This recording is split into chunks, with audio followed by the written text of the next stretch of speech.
The morning after my husband's funeral, I hadn't finished my first cup of coffee when his son placed a folder on the table. "You have 60 days to leave this house," he said, as if I were just another old thing to be cleared away. Then the lawyer slid a hospital bill for nearly $400,000 toward me. I stayed silent. Until that night, when a small notebook fell from behind a painting in the hallway. And on the first page, my husband had written about a 9-year-old girl and a secret that could destroy him. "Your being here means more than you know. Tell me in the comments, where in the world are you right now? A city, a country, a quiet room somewhere? I want to know." Some elements of this story have been fictionalized for narrative and educational purposes.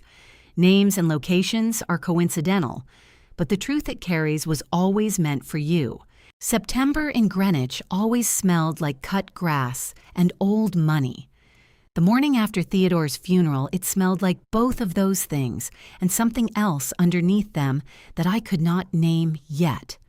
Something with an edge to it, something that had been waiting. I had been a painting restorer for 31 years before I married Theodore Holt. In that time, I had learned one thing above all others: damage rarely announces itself. The most ruined canvases I ever worked on were always the ones that looked at first glance like they simply needed cleaning. A little surface dirt, nothing more. It was only when you leaned in close, when you brought the light at the right angle, that you saw how deep the harm actually went. I thought about that as I sat at the long mahogany dining table in Ashford Manor and watched my stepson Garrison set a manila folder down in front of me before I had finished my first cup of coffee. Ashford Manor had been Theodore's family home for 40 years before I came into it. 3 floors of Georgian architecture set back from the road in Greenwich, Connecticut, with 12 rooms, a garden that bloomed extravagantly every June, and walls hung with the kind of paintings that had taken me years to stop evaluating professionally every time I walked past them. Theodore had loved this house with the quiet, uncomplicated love of a man who had never had to question whether it would always be his. I had come to love it too, in the way you come to love a place that holds the best version of someone you care about. Garrison sat across from me in his father's chair. He was 38 years old, with Theodore's jaw and none of Theodore's warmth. He had flown in from Manhattan the night before the funeral and had not, in the 48 hours since, asked me a single question about how I was managing. He wore a dark suit that fit him the way expensive things tend to fit men who have always expected expensive things. Serena, his wife, sat to his left. She was 34, fine-boned and careful, the kind of woman who had learned early that her primary asset was the impression she made in the first 30 seconds of any room. She had spent the funeral receiving condolences with a practiced expression of grief that never quite reached her eyes. That morning, she sat with her phone face up on the table and glanced at it every few minutes, as though she were waiting for news from somewhere more important than here. "There are some practical matters we need to address," Garrison said. He opened the folder and turned it so I could see the documents inside. "I know the timing is difficult, but the estate requires attention, and I think it's better to be clear now rather than let things become complicated." Hargrove arrived 20 minutes into the conversation. He was Garrison's personal attorney, a man in his mid-50s with silver hair and the particular manner of someone who had spent decades making uncomfortable things sound routine. He introduced himself, briefly took a seat without being invited to, and opened his own briefcase with the efficiency of a man who had done this kind of thing many times before in many different rooms. The numbers came out one at a time. Ashford Manor, valued at $3.2 million, would transfer to Garrison under the terms of the existing will. The Newport property, valued at $2.8 million, likewise. The investment portfolio, which Theodore had built over 40 years of careful and sometimes ruthless work, totaled $18 million and would pass to Garrison in full. Holt Capital, the private investment firm Theodore had founded in 1987, would transfer to Garrison as sole successor. I was to receive $500,000 from a life insurance policy. I had 60 days to make arrangements to vacate the house. I sat with my hands in my lap and listened to each number land. I had been married to Theodore for 19 years. I had managed this house, maintained these relationships, organized his dinners and his travel, and the 1,000 small logistics that keep a life running smoothly. I had sat with him through 2 surgeries and one very bad winter when the doctors had said things that turned out, thank God, not to be true. I had given up my restoration studio in New Haven to move to Greenwich because he had asked me to, and I had never regretted it, not once, until this particular Tuesday morning in September. There is also the matter of the outstanding medical bills, Hargrove said. He produced a second document and placed it beside the first. Mr. Holt's final hospitalization generated invoices that the insurance carrier has only partially covered. The remaining balance is $380,000. As the spouse who participated in medical decision-making, you carry personal liability for those costs under Connecticut law. I looked at the number. Then I looked at the $500,000 from the insurance policy and understood what that arithmetic meant. $120,000. That was what 19 years reduced to according to the folder on Theodore's dining table. I did not cry. I did not raise my voice. I had learned in 31 years of working with damaged things that the moment you lost your composure was the moment you lost your ability to see clearly. And I needed, more than anything in that moment, to see clearly. What I noticed was this: Garrison had placed the folder directly on top of the white linen tablecloth that I had embroidered by hand over the course of the previous winter, during the long evenings when Theodore had been tired and we had sat together in comfortable silence, him reading and me stitching. Garrison had set his legal documents on it without looking at it, without registering. It existed the way you set something down on a surface you consider beneath your attention. I noticed that. I filed it away. I'll need time to review everything, I said. My voice was steady. I was proud of that. Garrison nodded with the expression of a man who considers a request for time to be a minor inconvenience he is graciously granting. Of course, we're not unreasonable people. He closed the folder and pushed his chair back slightly as if the meeting had concluded to his satisfaction. Serena glanced at her phone again. I excused myself before the coffee had gone cold and walked upstairs to the room Theodore and I had shared for 19 years. I moved through the hallway slowly, the way you move through a space you are memorizing. It was only when I reached for the door frame that I caught the painting in my peripheral vision. Theodore's favorite, a Connecticut countryside scene, autumn light over rolling fields that he had bought at an auction in Hartford the year before we met and had hung in that spot ever since. It had been hanging slightly crooked since the funeral. I had noticed it 2 days ago and had meant to straighten it, but had not. I reached up now and adjusted the frame. The painting swung a half-inch to the right, settled, and from behind the wooden backing, something slid free. It made almost no sound as it dropped.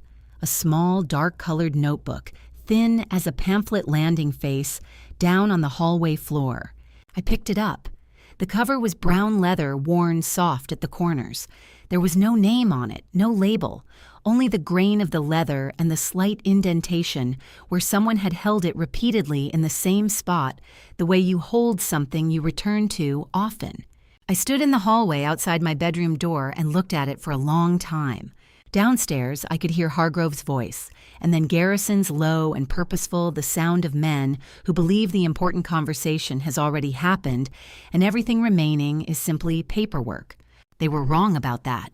The house had gone quiet by the time I carried the notebook to the bedroom and closed the door behind me. Quiet was the wrong word, actually.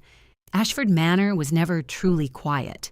It settled at night the way old houses do, beams contracting in the cooling air pipes, ticking somewhere behind the walls, the occasional complaint of a floorboard under no one's feet.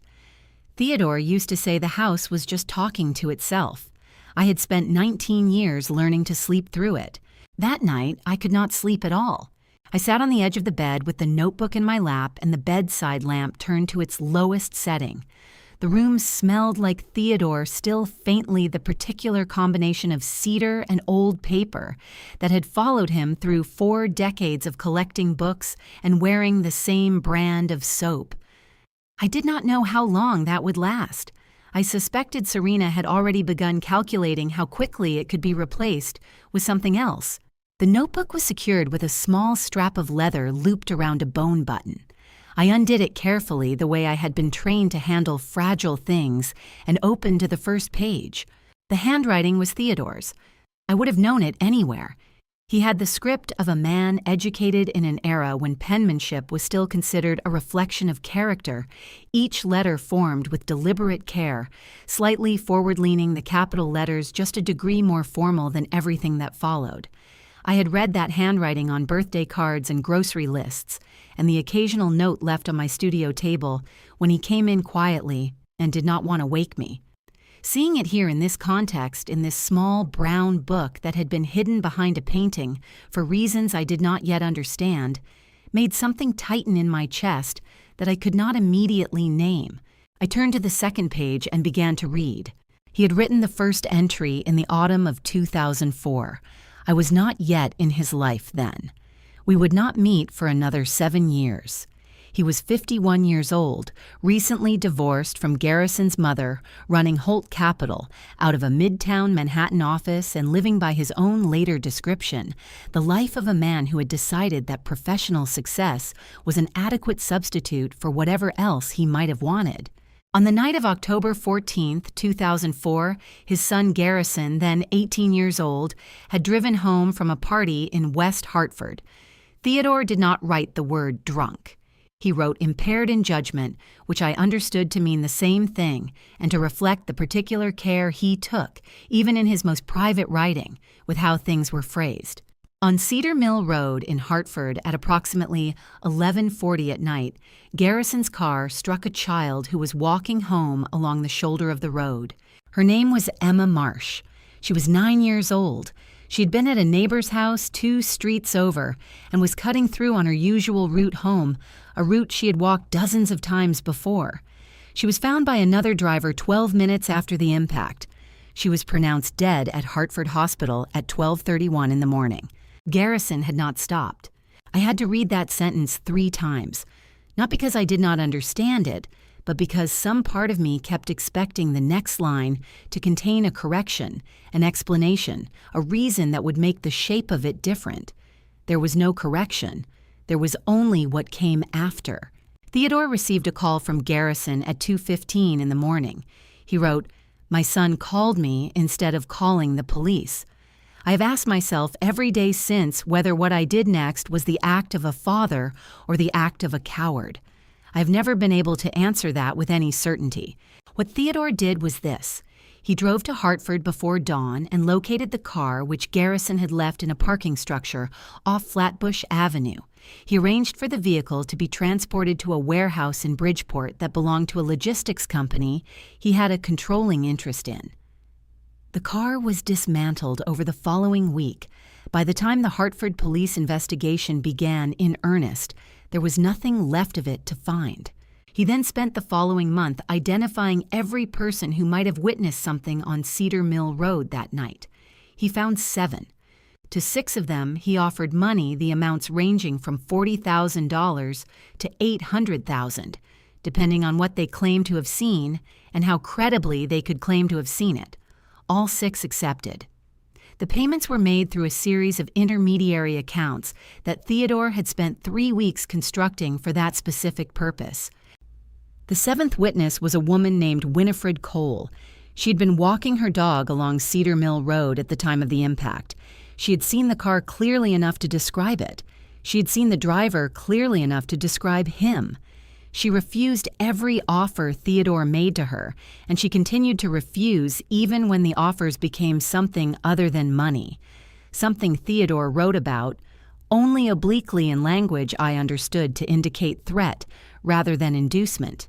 Winifred Cole had eventually been removed from the situation by other means through arrangements Theodore described only as having been made with the assistance of a man named Coldwell, who had connections to certain private care facilities. Theodore did not elaborate on this. He did not need to. The investigation into Emma Marsh's death was closed 14 months later, listed as an unresolved hit-and-run with no viable suspects. I set the notebook down on the bed beside me and looked at the wall for a long time. I had loved Theodore Holt for 19 years. I had loved the steadiness of him and the humor he kept quiet, and the way he listened when I talked about work, actually listened, not waiting for his turn to speak. I had loved the man who brought coffee upstairs on Sunday mornings and remembered how I took it. I had loved the man who cried privately and only once in my presence when his doctor said the word cancer and then 3 weeks later said he had been mistaken. I was trying in that moment to hold both things at once, the man I had known and the man who had written these pages. On the final page of the notebook, Theodore had written a different kind of entry. The handwriting was slightly less steady than the rest, as though it had been written more recently when his hands had begun to trouble him. It read, "If you are reading this, Vivienne, then I am gone, and you have found what I left for you. I could not tell you while I was alive. The house has ears I could not be certain of, and Garrison is more watchful than he appears. What I am about to tell you is not an inheritance. It is a debt. Go to First Hartford Bank on Trumbull Street in Hartford. Ask for safe deposit box number 1947. The access code is the date we first met, September 14th, 1982. Go alone. Go before you sign anything. What is inside will tell you everything you need to know about what comes next. Below that one final line, separate from the rest. I am sorry I made you carry this without knowing you were carrying it. You deserved better from me. You always did." I sat with that sentence for a long time. Then I heard it. A sound from the hallway outside the bedroom door. Footsteps heavier than mine moving along the corridor with the particular deliberate slowness of someone trying not to be heard. They stopped outside my door. The floorboard just beyond the threshold gave its familiar low creak under the weight of whoever was standing there. I reached over and switched off the bedside lamp. In the dark, I slid the notebook beneath the mattress, pressing it flat against the box spring, and lay back against the pillow with my eyes open and my breathing as even as I could make it. The footsteps stood outside my door for 30 seconds, maybe longer. Then they moved away down the hall, and the house went back to its ordinary nighttime conversation with itself. I did not sleep until nearly 4 in the morning. When I did, I dreamed of a Connecticut road in autumn and a child walking home through the dark. I did not go back to sleep after the footsteps moved away from my door. By 5 in the morning, I had made a decision. By 6, I had washed my face, dressed, and gone downstairs to start the coffee. By the time Garrison appeared in the kitchen doorway at 7:45, I had been sitting at the dining table for nearly 2 hours, and the expression I wore was one I had spent those 2 hours constructing with the same care I would have given to preparing a damaged canvas for treatment. Calm surface. Nothing underneath it visible to the naked eye. 31 years of restoration work teaches you certain things about stillness. A trembling hand ruins everything. Emotion, when it comes at the wrong moment, bleeds through layers you thought were sealed. The discipline is not in feeling nothing. The discipline is in choosing when to let what you feel become visible and when to keep it below the surface where it cannot be used against you. I had a great deal to keep below the surface that morning. Garrison came in and poured himself coffee without speaking. He was dressed already jacket on, which told me he had either not slept or had slept in the way of men who treat sleep as a logistical requirement rather than a comfort. He sat at the head of the table, which had been Theodore's seat for as long as I had known this house, and opened his phone and began scrolling through something I could not see. Serena appeared 20 minutes later in a silk robe that probably cost more than most people's monthly rent. She took one look at the coffee I had made and asked if there was anything herbal. There was not. She settled for hot water with lemon and sat beside Garrison and did not look at me directly. Hargrove arrived at 8:30. He had apparently stayed the night in the East Wing guest room, which told me this process had been planned with enough thoroughness to account for an early start. He sat down, opened his briefcase, and produced a revised summary of the previous day's documents, which he set at my place at the table, with the manner of a man delivering something unremarkable. The conversation that followed was mostly between Garrison and Hargrove, with occasional input from Serena on points that I suspected she had been briefed on beforehand. They talked about transfer timelines, about probate procedures, about the administrative steps required to formally transition Holt Capital to its new sole owner. They talked about me in the third person occasionally, which I noted without reacting to. I drank my coffee and listened and said very little. It was midway through the second cup that Garrison did the thing I had been half expecting since I came downstairs. He had been telling Hargrove about his plans to liquidate one of the smaller investment positions in the Holt Capital portfolio. Something about a holding Theodore had maintained for sentimental reasons that Garrison considered underperforming. He reached into the inside pocket of his jacket as he spoke and produced a photograph, setting it down on the table to illustrate some point about asset documentation.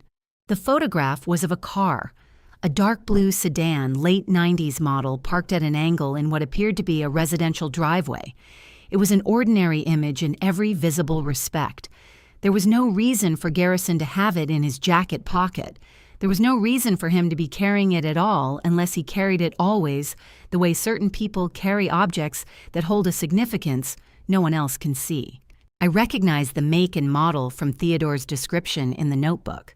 I looked at the photograph for exactly as long as it would have taken someone who did not recognize it to register that it was a car and look away. Then I looked back at Hargrove and waited for him to finish his sentence. In my peripheral vision, I was aware of Garrison watching me. I reached for my coffee cup. My hand was steady. I had made sure of that before I came downstairs.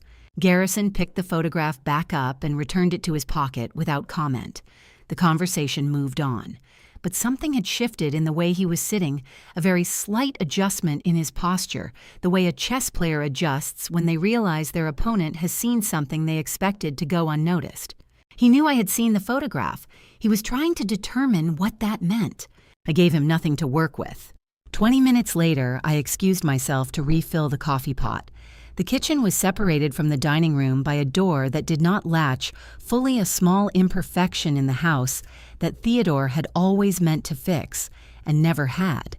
As I stood at the counter with my back to the door, I heard Garrison's voice drop to the register he used when he believed he was speaking privately. "She knows something," he said. There was a pause. Hargrove, I assumed, was responding in a way too quiet for me to catch. Then Garrison again. "I don't care about the margin. Change the timeline.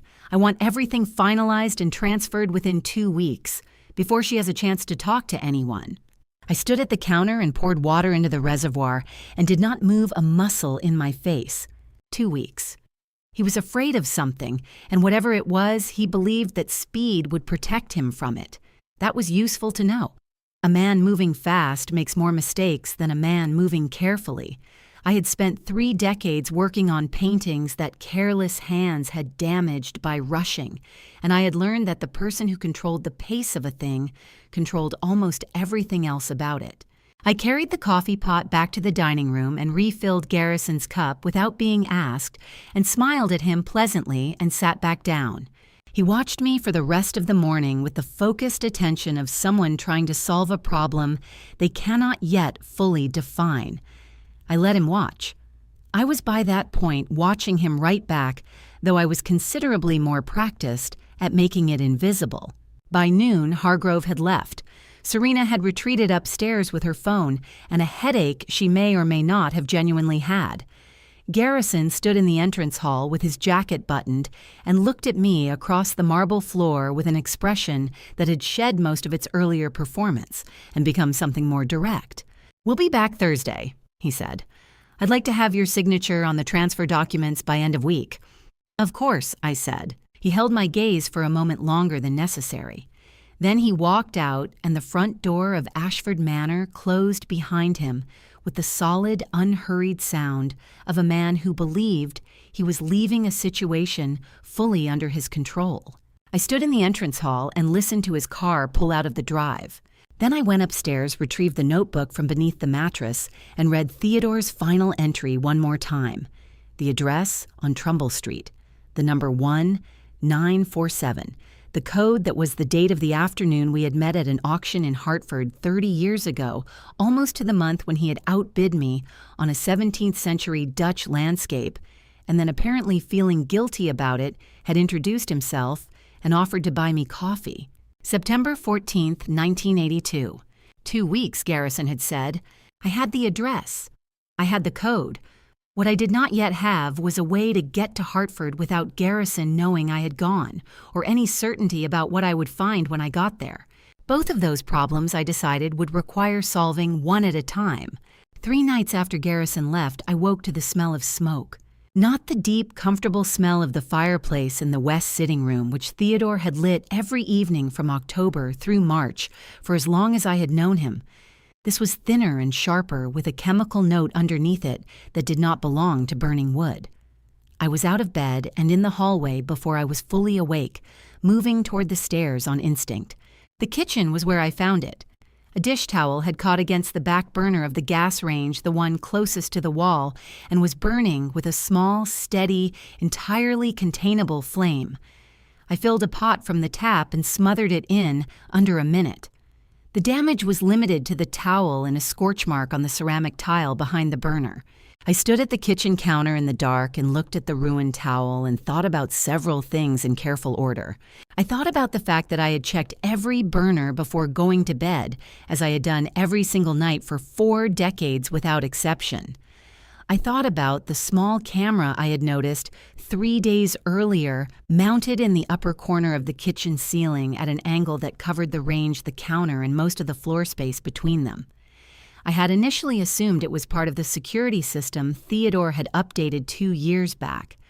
Standing in the dark at 2 in the morning, I was considerably less certain of that assumption. I thought about the fact that Garrison had grown up in this house, that he had a key, that he knew exactly which burner sat closest to the wall. I went back upstairs and said nothing to anyone.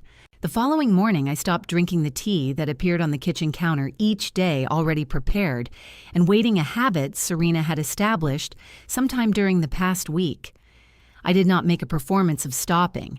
I poured it down the sink when no one was looking and made my own from the loose-leaf tin I kept in the back of the pantry behind a row of items I doubted either Garrison or Serena had ever examined closely. Whatever had been giving my afternoons a cottony, disconnected quality over the past several days began gradually to clear. I said nothing about this either. On the morning of the 6th day after Theodore's funeral, a man I had never seen before arrived at Ashford Manor and introduced himself as Dr. Philip Coldwell. He described himself as a geriatric care consultant, the kind of specialist, he explained pleasantly, who was sometimes brought in to assess the well-being of older adults in the period following a significant loss. He had a soft voice and a clipboard, and the particular bedside manner of someone who had learned to make clinical evaluation feel like friendly conversation. He was not friendly, he was thorough. He spent 20 minutes with me in the sitting room asking questions about my sleep, my appetite, my memory, my daily routines. He noted that I had been observed moving through the house at unusual hours. He mentioned with gentle concern that there had been a kitchen incident several nights prior that suggested some difficulty with ordinary household tasks. He asked whether I had experienced confusion recently, or episodes of disorientation, or difficulty distinguishing between what was real and what was not. I answered his questions calmly and completely, and gave him nothing that should have constituted cause for concern. He wrote things on his clipboard regardless. After he left, I sat in the sitting room and looked out at the garden and thought about what I knew of the legal process he was clearly being used to set in motion. Emergency temporary guardianship is a provision under Connecticut law that allows a court to appoint a guardian for an adult who is deemed to present an immediate risk to their own safety or welfare, unlike standard guardianship proceedings which require formal notice to the individual and a full court hearing. With legal representation, an emergency application can be approved within 48 to 72 hours if the petitioner provides sufficient medical documentation to establish urgent need. What this means in plain terms is that a judge can strip an adult of their legal independence in 3 days, based largely on a doctor's written assessment, without that adult ever being given the opportunity to appear in court and speak for themselves.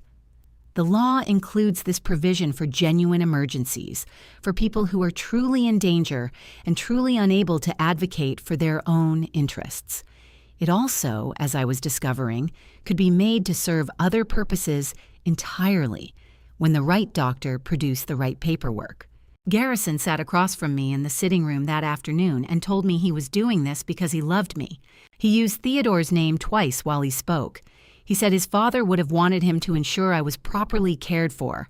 He said the past weeks had clearly taken a toll, that anyone could see I was struggling, that there was no shame in accepting support during a difficult period. He spoke for nearly 10 minutes, and his voice remained warm and measured, throughout which was, I had come to understand one of the things he was genuinely good at. I looked at him across the coffee table and thought about a 9-year-old girl on a dark road in Hartford, and a man who had driven away and never looked back. Where would I be going? I asked when he had finished. A place called Sunrise Ridge, he said, in Westport. It's very well regarded. He slid a brochure across the table. I looked at the photographs of sunlit corridors and manicured grounds and smiling staff members, and understood that I was looking at the destination he had been navigating toward since the morning after Theodore's funeral, perhaps longer. I picked up the brochure. I turned it over. I set it back down. When I said, "The court order should come through within the next day or two," he said. "We can make the arrangements as comfortable as possible." I nodded slowly as though I were processing this with some difficulty, and looked out the window at the garden where Theodore had planted roses the second summer we were married. Garrison watched me with the careful attention of a man confirming that a calculation has come out correctly. He did not notice that I was already calculating something else entirely. That evening, after Garrison had returned to the guest wing and the house had settled into its nighttime quiet, I went to the bedroom and stood in front of Theodore's painting one last time. The Connecticut countryside in autumn, the light he had loved enough to spend real money on. I pressed my hand flat against the lower edge of the frame and held it there for a moment. Then I took the small brass key from the ceramic dish on my nightstand where I had kept it, since finding the notebook, put it in the inside pocket of the jacket I planned to wear tomorrow, and went to find the one item I intended to take with me when I left this house. My restoration kit sat on the shelf in the bedroom closet where I had kept it since we moved in. I had not opened it in 2 years. I unzipped the outer case and looked at the tools inside the brushes in their individual sleeves, the small vials and applicators, everything in its designated place. I selected the smallest brush, the one I used for fine detail work, barely wider than a fingernail, and slid it into the breast pocket of the jacket alongside the key. It was the only weapon I had ever needed. The car turned off Route 7 just before 6 in the morning, and I saw the sign through the passenger window, Sunrise Ridge Memory Care, a place of comfort and dignity. White letters on a pale blue background. The hedges along the entrance were trimmed into perfect spheres, every branch in its assigned place. I had restored paintings for 31 years. I knew the difference between something carefully tended and something carefully staged. Coldwell held the door open without meeting my eyes. A receptionist with a practiced smile, young, efficient, wearing lavender scrubs, checked my name against a clipboard and directed us toward a corridor that smelled of floor wax and something faintly floral, the kind of scent designed to suggest calm rather than produce it. My room was numbered 22. It held a single bed with rails, a window overlooking a courtyard garden, a small wardrobe, and a side table bolted to the wall. I set the memory tree on the windowsill. It was the only thing in the room that was mine. Within the first hour, a nurse collected my handbag for inventory. I watched her remove my phone, for safekeeping, she said, and hand me a printed list of daily activities. Breakfast at 7:30, group therapy, at 9, lunch at noon, rest period, recreational art, at 3, dinner, at 5:30, lights dimmed at 9. A timetable with no gaps. Dr. Mercer arrived at 8:15. He was 45 with the kind of composed face that gives nothing away. steady brown eyes, a white coat pressed to sharp edges, a pen always turning between his fingers. He introduced himself as the facility's attending physician and explained that he would conduct an initial assessment. He asked me standard orientation questions: the date, the name of the current president, my address. I answered each one carefully, watching his expression for any sign that he was judging my answers against a predetermined outcome rather than the truth. He noted my answers on a tablet, thanked me, and told me he would return the following morning. Before he left, he glanced at the memory tree on the windowsill. Something in his face shifted, not much, just enough for me to notice that he was a man paying attention to details. Brooke arrived after lunch. She was 29 slight, with dark hair pulled back and eyes that moved quickly around a room before settling on a person. Her name tag read, Brooke Callahan, Patient Services Coordinator. She explained that her role was to help new residents transition comfortably. She would be my point of contact. For requests, she would check in each morning, and she would help me understand the facility's routines. I thanked her. She lingered for a moment longer than her job required, adjusting the memory tree's pot so it caught the afternoon light more fully. She did not explain the gesture. She simply did it, and then she left. I spent the afternoon observing. In 31 years of restoration work, I had learned that the most important information in any room is rarely the thing you are directed to look at. It is the thing no one thinks to hide. The cameras here were positioned at corridor junctions and above the main entrance, not inside the rooms themselves, but angled to capture anyone moving through the hallways. The recreational art room had no camera at all, which struck me as an oversight, or a choice. At 3 o'clock, I attended the art session, watercolors pre-mixed in plastic cups. The instructor was cheerful and spoke in the slow, deliberate way some people use with children or with those they assume cannot keep pace. I painted a landscape from memory, the view from my studio window at Ashford Manor, the maple tree that turned the color of embers every October. I did not explain what I was painting to anyone. That evening, I sat by my window as the courtyard lights came on one by one. The notebook was still inside the restoration kit, folded between sheets of linen paper. I had not opened it since arriving. I needed to understand the geography of this place before I did anything else, where the staff changed shifts, which corridors were monitored most closely, which hours held the fewest observers. What I had not anticipated was the sound. It came after 8 when the hallway quieted. A low, rhythmic tapping from somewhere down the corridor to my left, slow, deliberate, like knuckles against hollow wood, or perhaps a restless hand against a bed rail. The sound repeated itself at uneven intervals, and it did not stop. I lay in the dark and listened. The staff did not seem to respond to it. No footsteps moved in that direction, no door opened. The tapping continued for nearly 40 minutes before it finally went silent. When I checked the hallway in the morning, I saw that the room at the far end of the left corridor was marked with the number 14. The morning shift arrived at 6:45. I had been awake since 5, sitting by my window watching the courtyard lights switch off one by one as the sky turned from black to a flat, colorless gray. By the time the breakfast trays came around, I had made a decision. I was not going to wait. After breakfast, I told Brooke I wanted to walk the hallway for exercise. She nodded and noted it on her tablet without looking up. There were no restrictions on movement within the residential wing during daytime hours. I had confirmed that the previous afternoon by watching 3 other residents move freely between their rooms and the common lounge. The staff monitored, but they did not block. The left corridor was quieter than the main wing. 4 rooms lined each side, their doors uniformly pale gray, each marked with a small whiteboard where names could be written in dry erase marker. Most were blank. Room 14's whiteboard held a single letter: B. I stopped outside and listened. The tapping I had heard the night before was gone. In its place was silence, and then beneath the silence a very faint and irregular sound. Something between breathing and humming, as though someone inside were running through a private melody they could no longer remember completely. I knocked twice lightly. The humming stopped. A voice came, thin but unmistakably deliberate. "Who's there?" I told her my name. I said I was a new resident and that I had heard her last night and wanted to make sure she was all right. There was a long pause. Then, "Come in. The door's not locked." She was sitting upright in her bed, which surprised me. I had half expected to find someone unable to move, propped against pillows, eyes unfocused. Instead, Winifred Cole sat with her spine straight and her hands folded in her lap, watching me with dark, clear eyes that had not surrendered their sharpness to whatever medications she had been given.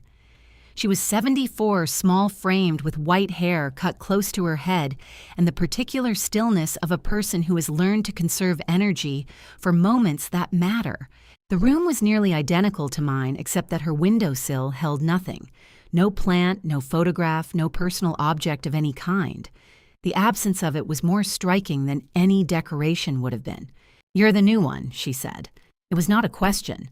I told her I had arrived yesterday morning. She studied me for a moment. "You don't look like the others," she said. "Most people they bring here, they're already gone somewhere inside before they arrive. You're still here." I sat in the chair beside her bed and asked how long she had been at Sunrise Ridge. She thought for a moment as though counting something difficult. "Since March," she said. "I think. The season when everything is still bare." March 2024, 6 months before I arrived. I asked her if she had family who visited. Something crossed her face, brief, controlled, and painful. "I had a sister," she said. "Lena. She passed in 2019. She paused. "There was a girl Lena raised for a while, but I don't know where she is now." I filed that away without showing any reaction. I asked her if she was being treated well. She looked at me steadily before she answered. "The doctor is careful," she said. "He watches me more than the others. I used to think that was because he was thorough. Now I'm less sure." I asked what she meant. She glanced at the door. A quick practiced movement, the kind that becomes automatic when you live in a place where walls have listeners.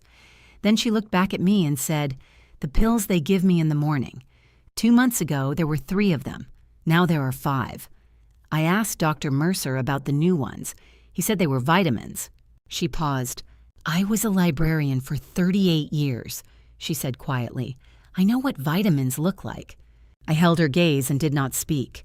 She leaned forward slightly, just enough to close the distance between us, and her voice dropped to something barely above a whisper. "I want to tell you something," she said. "Something I have carried for 20 years and never told anyone in a room with cameras." I glanced instinctively at the ceiling. No camera in room 14, the same oversight I had noticed in the art room. "There was a road," she said, "Cedar Mill Road, October of 2004, a little girl." My hands were very still in my lap. Her name, Winifred said, was Emma Marsh. I left Winifred's room at 10:30 and walked back to mine without speaking to anyone. I sat on the edge of the bed for a long time looking at the memory tree on the windowsill. The soil around its roots was beginning to dry. I pressed 2 fingers into it gently and reminded myself to ask for water. Emma Marsh. I had read the name in Theodore's handwriting 3 nights ago in the dark of our bedroom. I had understood in the abstract way you understand a fact written on a page that she had been a child and that she had died. But hearing Winifred say it, slowly with the particular weight of someone who had carried it alone for 20 years, made it something else entirely. It made it real in a way that no document could. I did not go to the art session that afternoon. Instead, I sat in the common lounge near the window that looked out onto the side parking lot and read a magazine I did not absorb. I was watching the entrance to the residential wing.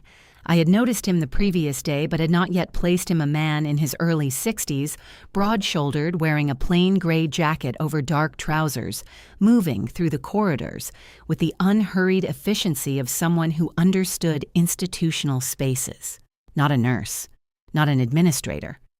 His eyes moved differently, scanning exits, noting positions, registering faces the way people do when the habit has been trained into them over decades rather than learned from a manual. At 3:15, he came through the lounge and stopped at the coffee station near the far wall. I set down my magazine and crossed the room. I asked if the coffee was any better than the morning batch. He glanced at me sideways and said it was marginally worse, which he considered an achievement. I told him I was new. He said he knew. He said he made it a point to know. His name was Calloway. He told me that without being asked, which I took as a good sign. Retired Hartford PD, 28 years on the force, the last 9 of which were spent in the Major Crimes Division. He had been working as a part-time security consultant at Sunrise Ridge for 14 months. He said the work was quiet mostly, and that quiet suited him at this point in his life. He said it the way people say things they are only partially certain are true. I asked him what he had worked on in Major Crimes. He turned his coffee cup slowly in both hands and looked out the window at the parking lot. Cold cases toward the end, he said. The ones nobody wanted to close because closing them meant admitting they'd never be solved. I kept my voice level. Were there many of those? Enough, he said. Then after a pause, one in particular.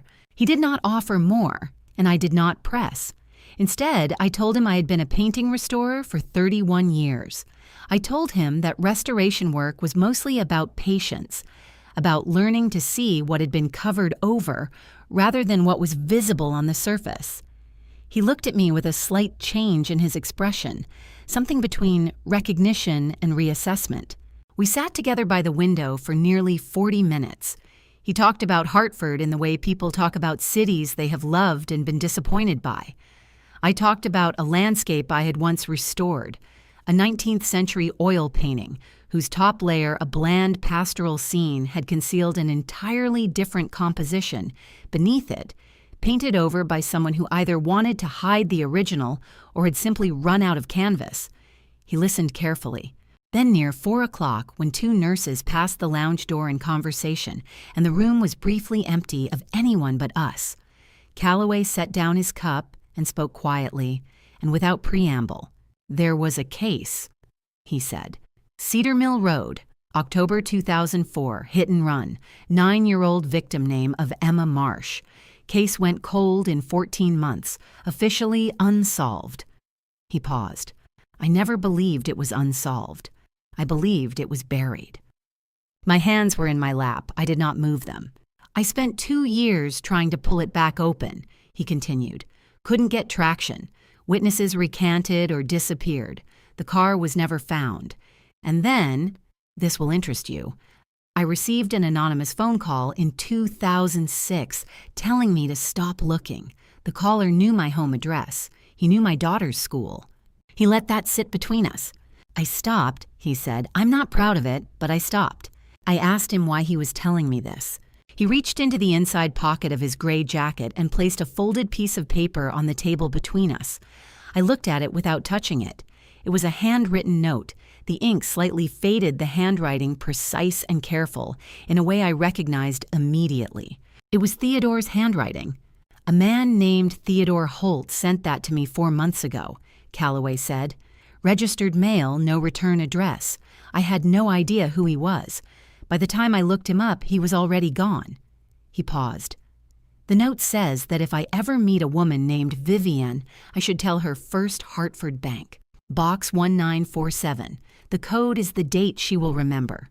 I looked at the note for a long moment.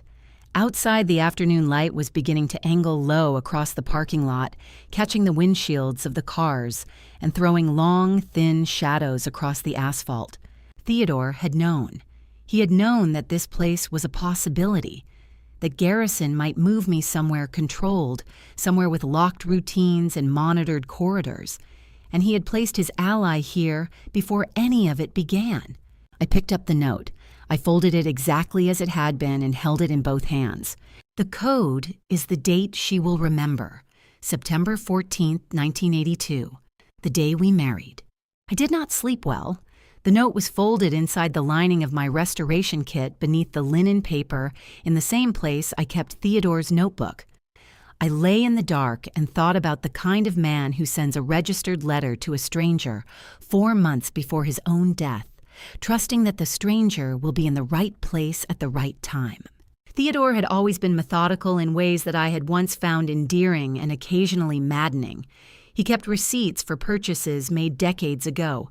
He maintained handwritten logs of conversations he considered significant. He had never trusted that memory alone was sufficient for anything that truly mattered. I had teased him about it more than once over 31 years of marriage. I was not teasing now. At breakfast, I sat near Calloway's usual post by the side corridor and caught his eye long enough to communicate what I needed without speaking. He gave a slight nod and moved on. By 9 o'clock, he had arranged what he later described as a routine external transport, a facility vehicle used for medical appointments documented as a follow-up consultation at a Hartford imaging center. Brooke processed the paperwork without question. She handed me a visitor badge lanyard and told me to be back by 2. I noticed as she clipped the lanyard tag to the form that her fingers paused for just a fraction of a second before she passed it across the desk. She did not look up, but the pause was there. The drive to Hartford took 37 minutes. Calloway drove and said very little. The morning was overcast, the trees along Route 44 already beginning to turn, amber and rust at the edges, the last warmth of the season burning itself out slowly. I watched the landscape and kept my hands folded in my lap and thought about what Theodore might have placed inside a bank box he had held for an unknown number of years without ever mentioning it to me. First Hartford Bank occupied a narrow granite building on Trumbull Street, 3 blocks from the old State House. The lobby was quiet. Marble floors, a low ceiling, the particular hush of a place where people come to handle serious matters without witnesses. A clerk at the private banking desk reviewed my identification and the spousal access trust documentation that Calloway had obtained from Theodore's estate file, a clause Theodore had inserted into the trust agreement in 2019, granting Vivienne Holt independent access to Box 1947 regardless of any subsequent guardianship arrangement. The clerk confirmed the documentation, made a copy, and led us to the vault corridor without further comment. The box was standard steel, roughly the size of a shoebox, heavier than I expected when I lifted it. We were shown to a private viewing room, a small table, 2 chairs, a door that closed completely. Calloway stood near the door. I sat down and opened the box. Inside, arranged with the same careful precision as everything else Theodore had ever organized, were 5 items.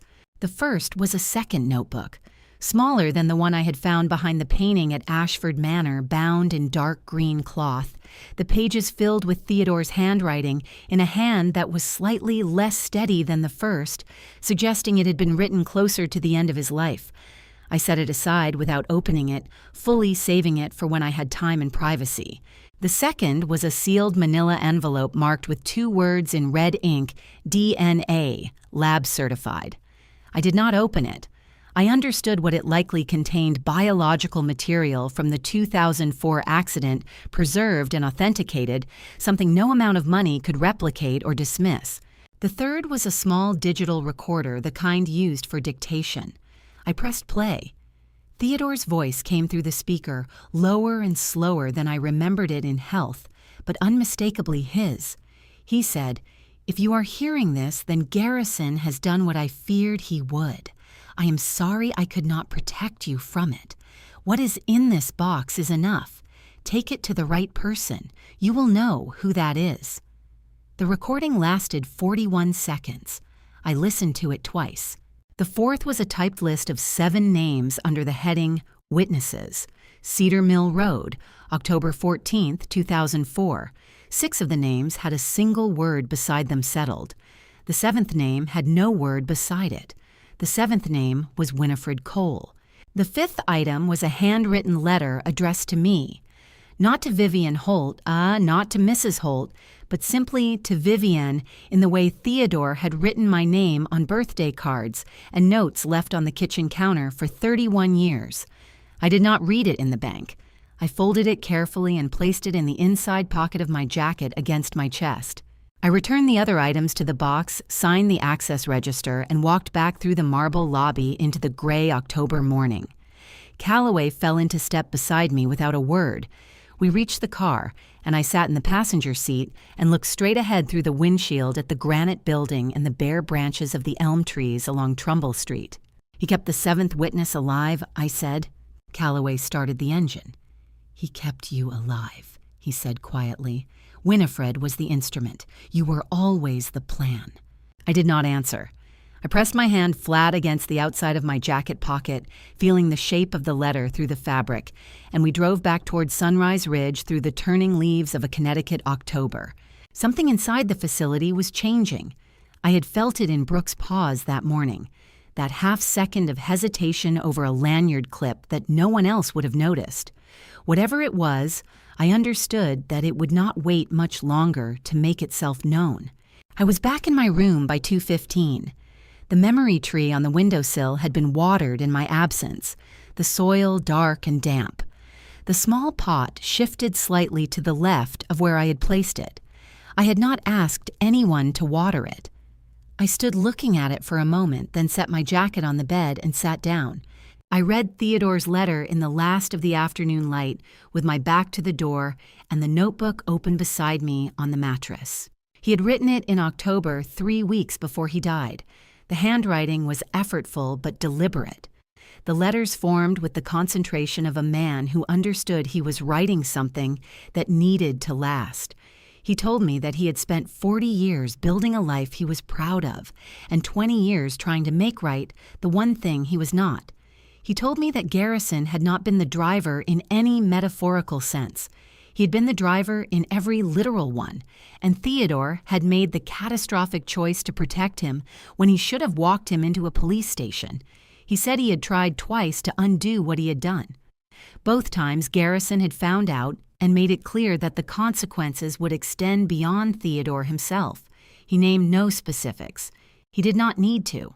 He ended the letter with 3 sentences I read 4 times before I put it down. I do not ask you to forgive me. I only ask you to finish what I could not. You are braver than I ever was, and I have known that since the day I met you. I folded the letter and put it back in my jacket pocket. Then I sat quietly for a long time, while the room darkened around me and the memory tree cast a thin shadow across the windowsill. At 6:30, I went to dinner. Dr. Mercer was not present at the dining hour, which was unusual. He typically walked the room once during the evening meal, a habit I had catalogued over the previous 4 days. His absence was brief enough to be unremarkable to anyone not paying attention. I was paying attention. He came to my room at 8 o'clock. He knocked twice precisely as I had knocked on Winifred's door 2 days before and waited. I told him to come in. He stepped inside and closed the door behind him. He did not sit. He stood with his hands at his sides in the posture of a man who has decided to say something and is now committed to it regardless of the outcome. "I know where you went this morning," he said. "Not the specifics, but I know it wasn't an imaging center." I waited. "I want to explain something to you," he said, "and I need you to understand that what I am about to tell you carries professional risk for me. I am aware of that. I have been aware of it for some time."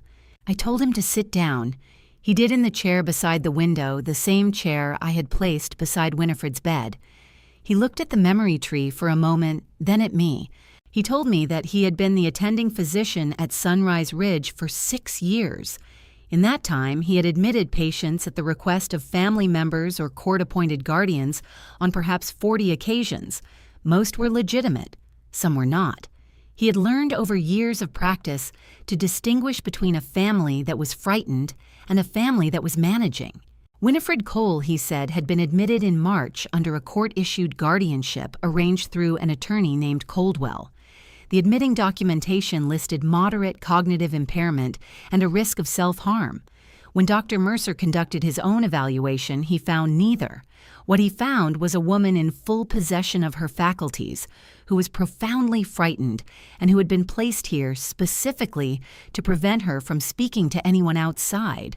He had requested a case review through the facility's internal ethics board 3 months after her admission. The request had been quietly denied. He had then consulted informally and without names with a colleague at the University of Connecticut School of Medicine who confirmed that Winifred's documented medication regimen was excessive for her stated diagnosis and consistent with a protocol designed to produce confusion and passivity rather than to treat any genuine condition. So I made a decision, Dr. Mercer said. He kept his voice level. I began reducing the secondary medications, the ones that had no legitimate clinical basis, incrementally over the past 3 months. I documented each reduction as a dosage calibration within my attending authority. The reductions are recorded. If anyone reviews the chart, they will see a physician managing a complex case carefully. He paused. What they will not see, unless they look very closely, is a physician who has been walking a patient back from deliberate chemical suppression. I looked at him steadily. Why are you telling me this now? He was quiet for a moment. Because Brooke told me you were the right person to tell, he said. And because Winifred is close, another 3 to 4 weeks and she will have enough clarity to give a formal statement. He met my eyes. A signed, witnessed, medically documented statement from a living witness to a 20-year-old crime. In a court of law, that is not a small thing. Outside, the corridor was quiet. Somewhere down the left wing, I heard the faint sound of a television from behind a closed door. I thought about Theodore's letter. You are braver than I ever was. Does Garrison know about Winifred? I asked. Garrison arranged her admission, Dr. Mercer said. But he does not know her condition has changed. As far as his attorney has been told, she remains non-communicative and unresponsive to external stimuli. He paused. That is what the formal reports say. I wrote them. He stood and smoothed the front of his white coat. There is something else, he said. I have reason to believe Garrison intends to visit the facility within the next 48 hours. I do not know the purpose, but I thought you should know. He left without waiting for a response. I sat in the darkened room and looked at the memory tree and thought about a man who had spent 3 months walking someone back from the edge of silence, one careful documented reduction at a time. The next 48 hours were going to require a different kind of stillness than I had practiced so far. Before I tell you what Garrison said when he walked through that door, comment the number 10 below so I know you are still here with me, because what happens next changed everything. Just a reminder, what follows contains some fictional elements woven in for depth and clarity. If this kind of storytelling is not for you, this is a perfectly good moment to step away. No hard feelings. I was up before 5. The corridor outside was still dark, the overnight staff moving in their quiet routines at the far end of the wing, and I sat at the small table by the window and thought carefully about what the next several hours required of me. Garrison would not come to check on my well-being. That much was beyond question. He would come to assess, to measure how much I knew, how much I appeared to know, and whether the woman he had placed here was still the manageable, grief-softened widow he had calculated her to be. Every word he said would be a test. Every silence would be a measurement. The only advantage I had was that he did not yet know I understood the terms of the examination. I went to breakfast at the usual hour and ate without tasting anything. Calloway passed through the dining room at 7:45. He set his coffee cup on the counter near my table and left. Underneath the cup was a folded note that read, he signed in at the front desk. Arriving 10 a.m., I will be in the corridor. I returned to my room and opened my restoration kit. The kit was a flat zippered case in worn brown leather, the kind that suggested long professional use, and nothing more interesting than brushes and pigment. Inside, beneath the folded linen paper and the tools, was a small, wide-angle lens, no larger than a shirt button, attached to a wireless transmitter the size of a matchbox. Calloway had sourced it the previous afternoon through a contact he described only as reliable. I clipped the lens to the interior wall of the open kit and positioned the case on the table at an angle that would capture the full width of the room while appearing to be simply left open during a visit. I had placed it this way twice before, during practice runs the previous evening, until the angle was right. I set a half-finished watercolor beside the kit. Then I sat in the chair by the window with a book in my lap and waited. Garrison arrived at 10:12. He knocked once and opened the door without waiting for a response, which told me everything I needed to know about how he understood the visit. He was dressed in a dark wool coat over a gray suit, his hair neat, his expression arranged into something that was designed to resemble concern. He was 38 years old and had been performing versions of this expression since adolescence. I had watched him do it at board meetings and family dinners for 11 years. I knew every register of it. He looked around the room slowly before he looked at me. His eyes moved across the restoration kit on the table, paused for a fraction of a second, and moved on. He sat in the chair across from me without being invited. "You look tired," he said. I told him I was sleeping well enough. He asked about the food, the staff, whether I had everything I needed. I answered each question in a tone that gave him nothing. Not hostility, not warmth, not the particular blankness of someone medicated into passivity. I gave him the voice of a woman who was waiting for the conversation to arrive at its actual subject. It took 11 minutes. "I wanted to talk to you about the estate," he said. He leaned forward slightly, elbows on his knees, and adopted the tone of a man reluctantly delivering difficult news for someone else's benefit. "Hargrove has been in contact with the probate court. There are some timelines we need to address, documents that require your signature." He paused. I thought it would be better to discuss it in person rather than through attorneys. I asked him which documents. He named 3. The first was a waiver of contest regarding Theodore's original estate distribution. The second was an authorization transferring management of the Newport property to Holt Capital, pending final probate resolution. The third was a consent form acknowledging my current care arrangement and confirming that I had agreed to the terms of my residency at Sunrise Ridge. I looked at him for a long moment. Then I said, "I would like my attorney present before I sign anything." Something moved behind his eyes. Not anger. Something cooler and more deliberate than anger.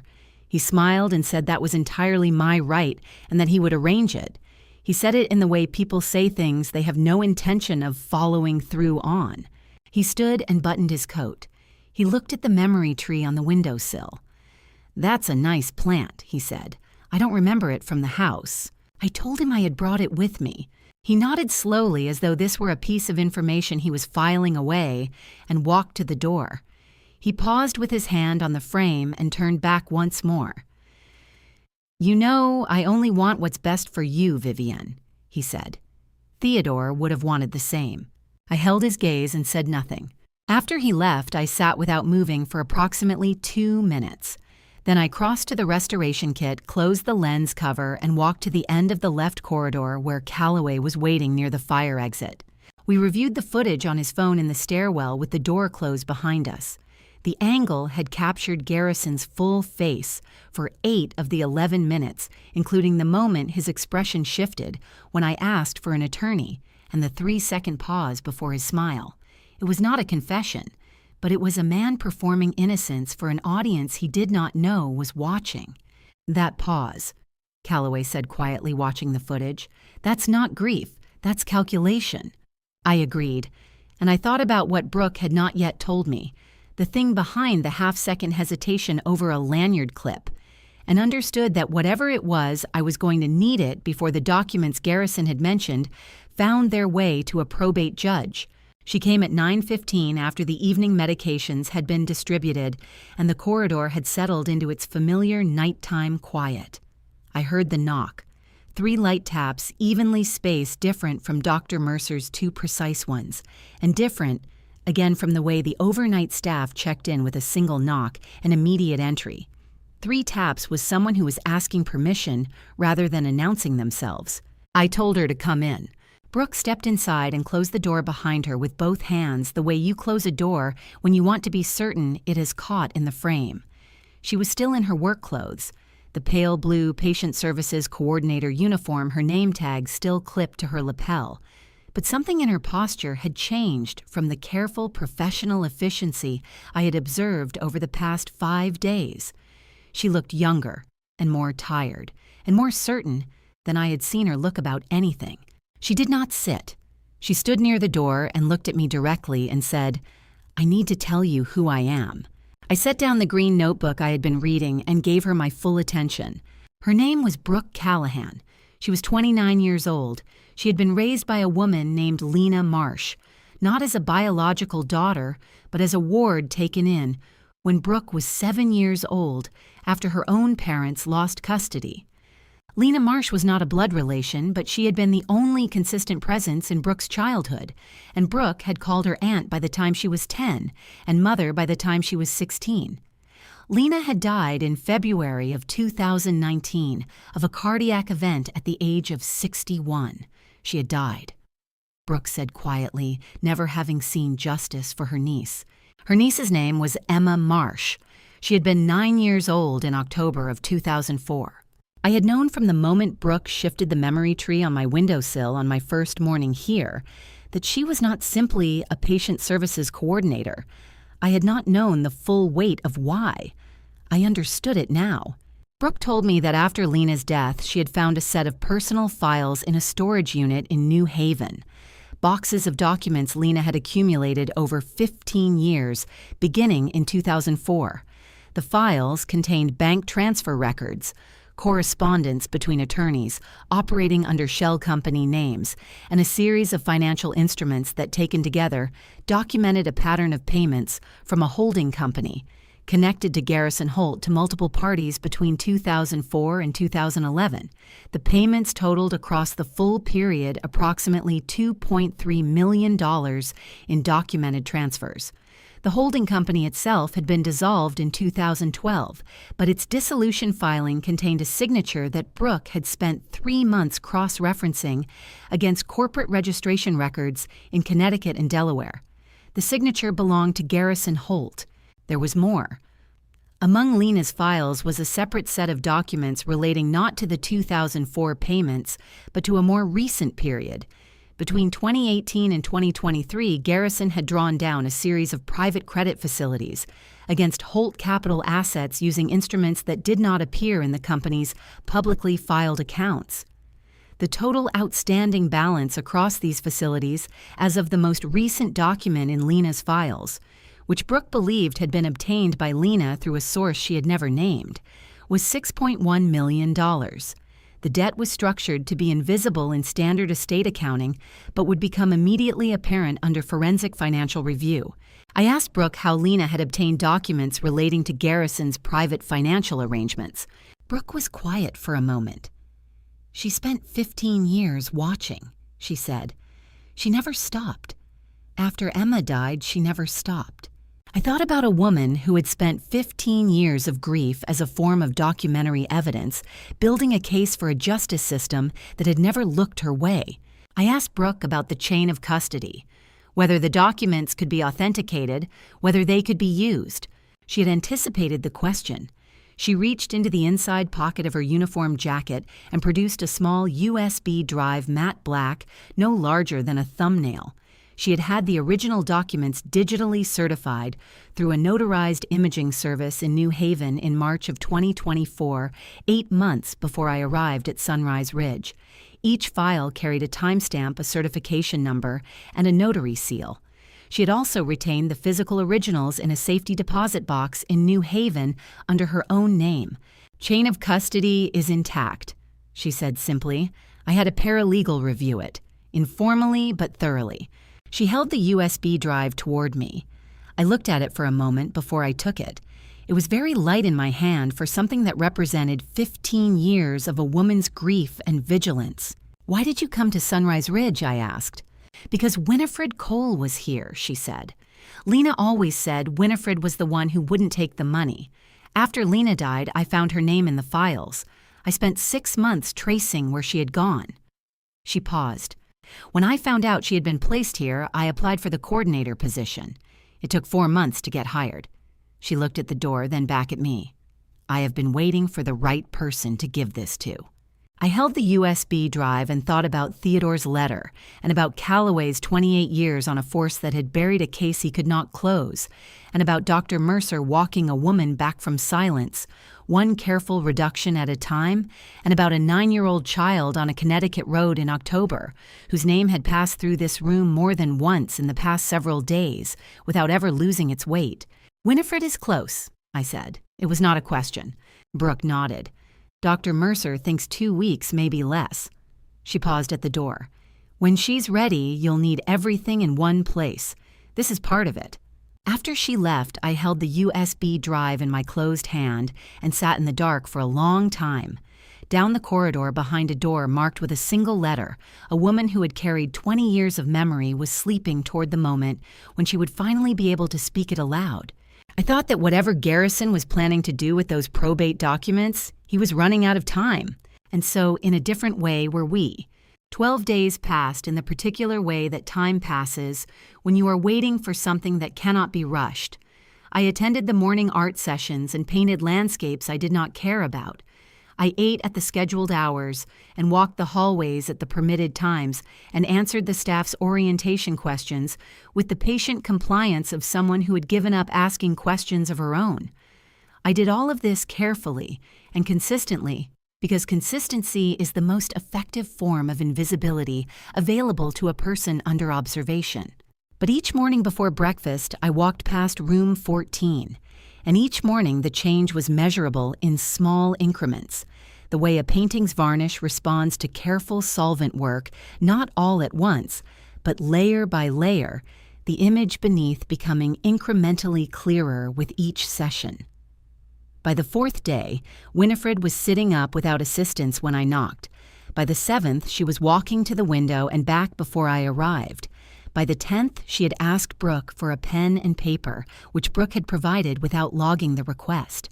On the morning of the 12th day, I knocked on room 14 and Winifred opened the door herself.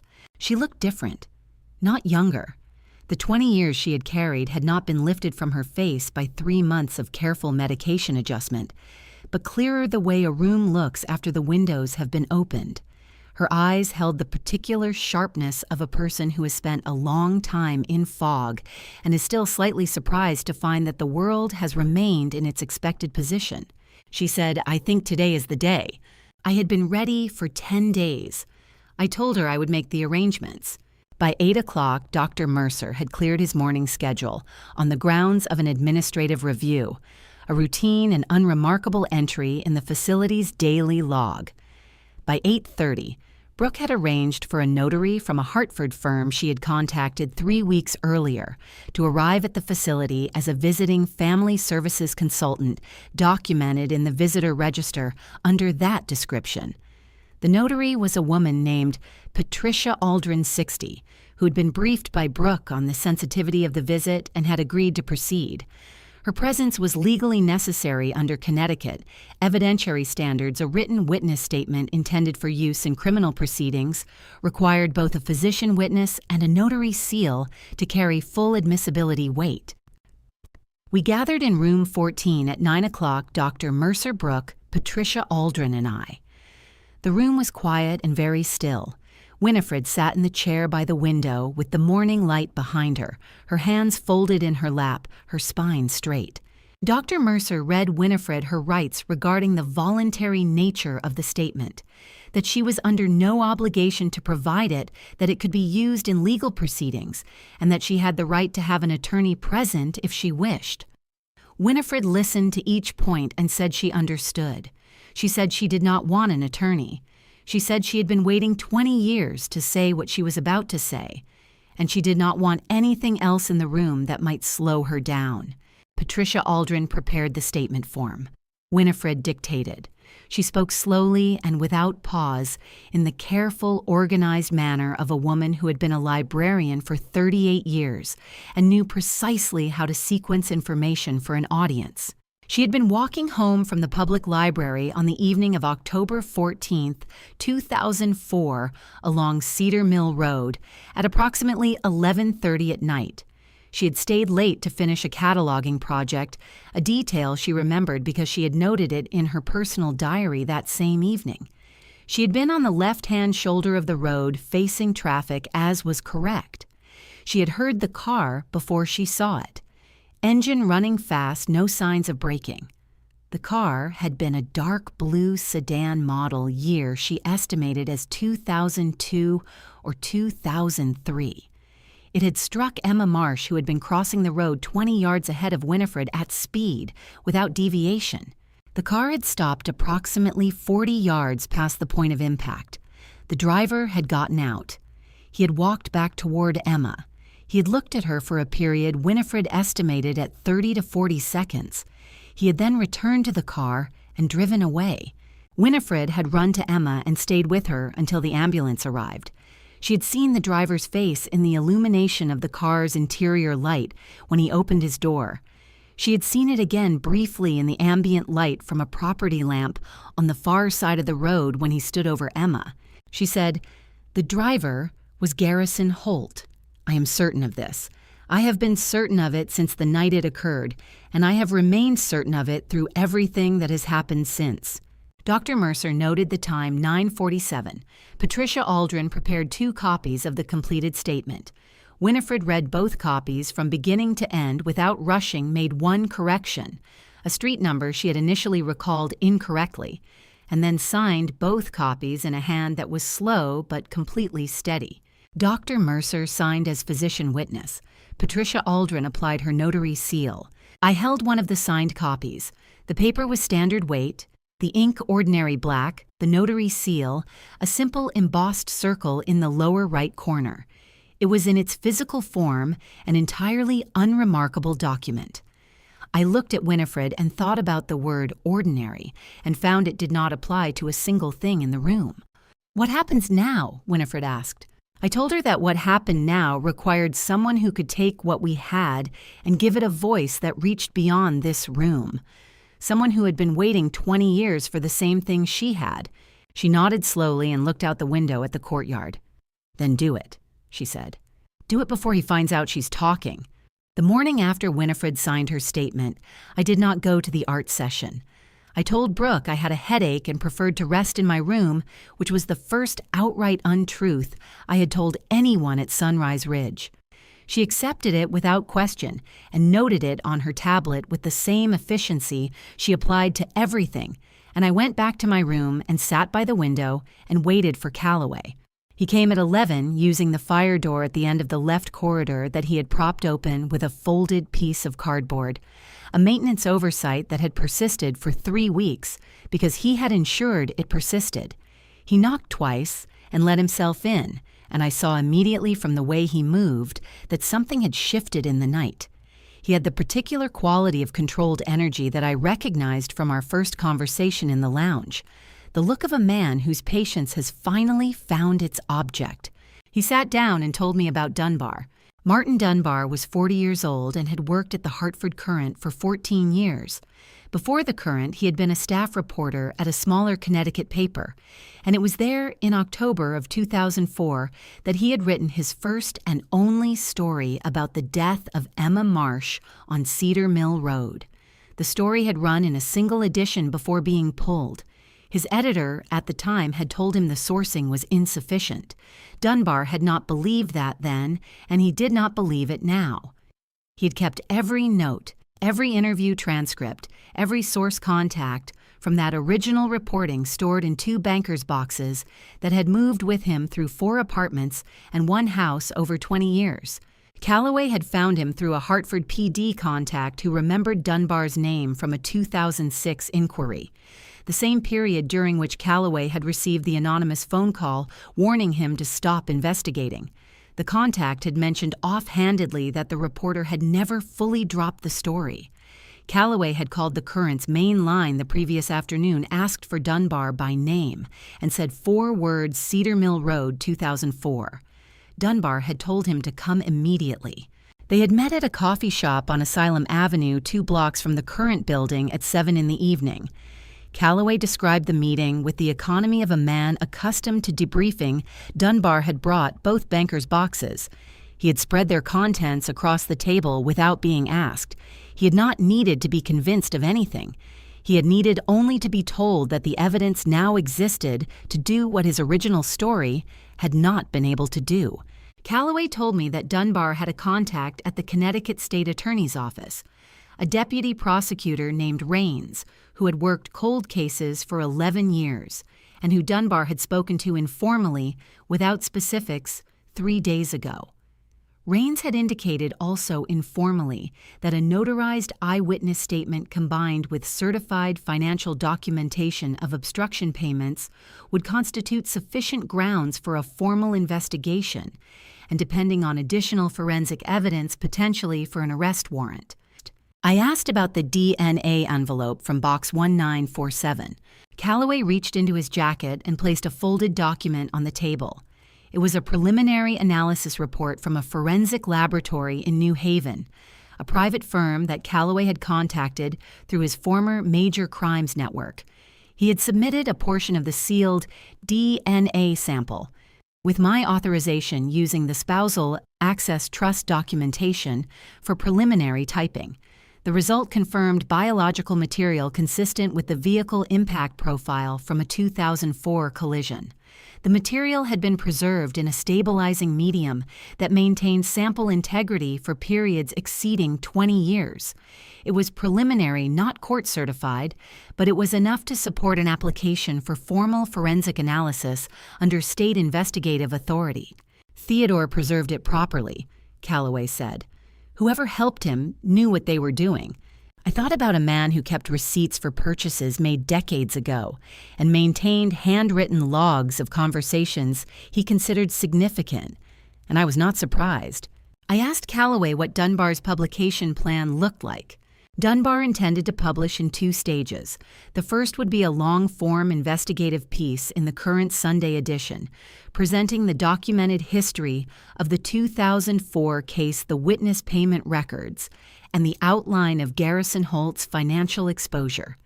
This piece would not name Winifred Cole by name without her explicit consent, which Brooke was obtaining that afternoon through a written authorization form.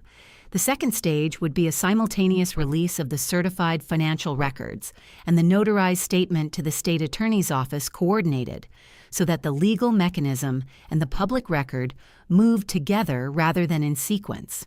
He said something I want to repeat to you exactly, Calloway said. He looked at me steadily. He said, I have been waiting 20 years to finish this story. I am not going to rush it now, but I am also not going to wait another week. I held that for a moment. Then I asked about the FBI. Calloway had anticipated the question.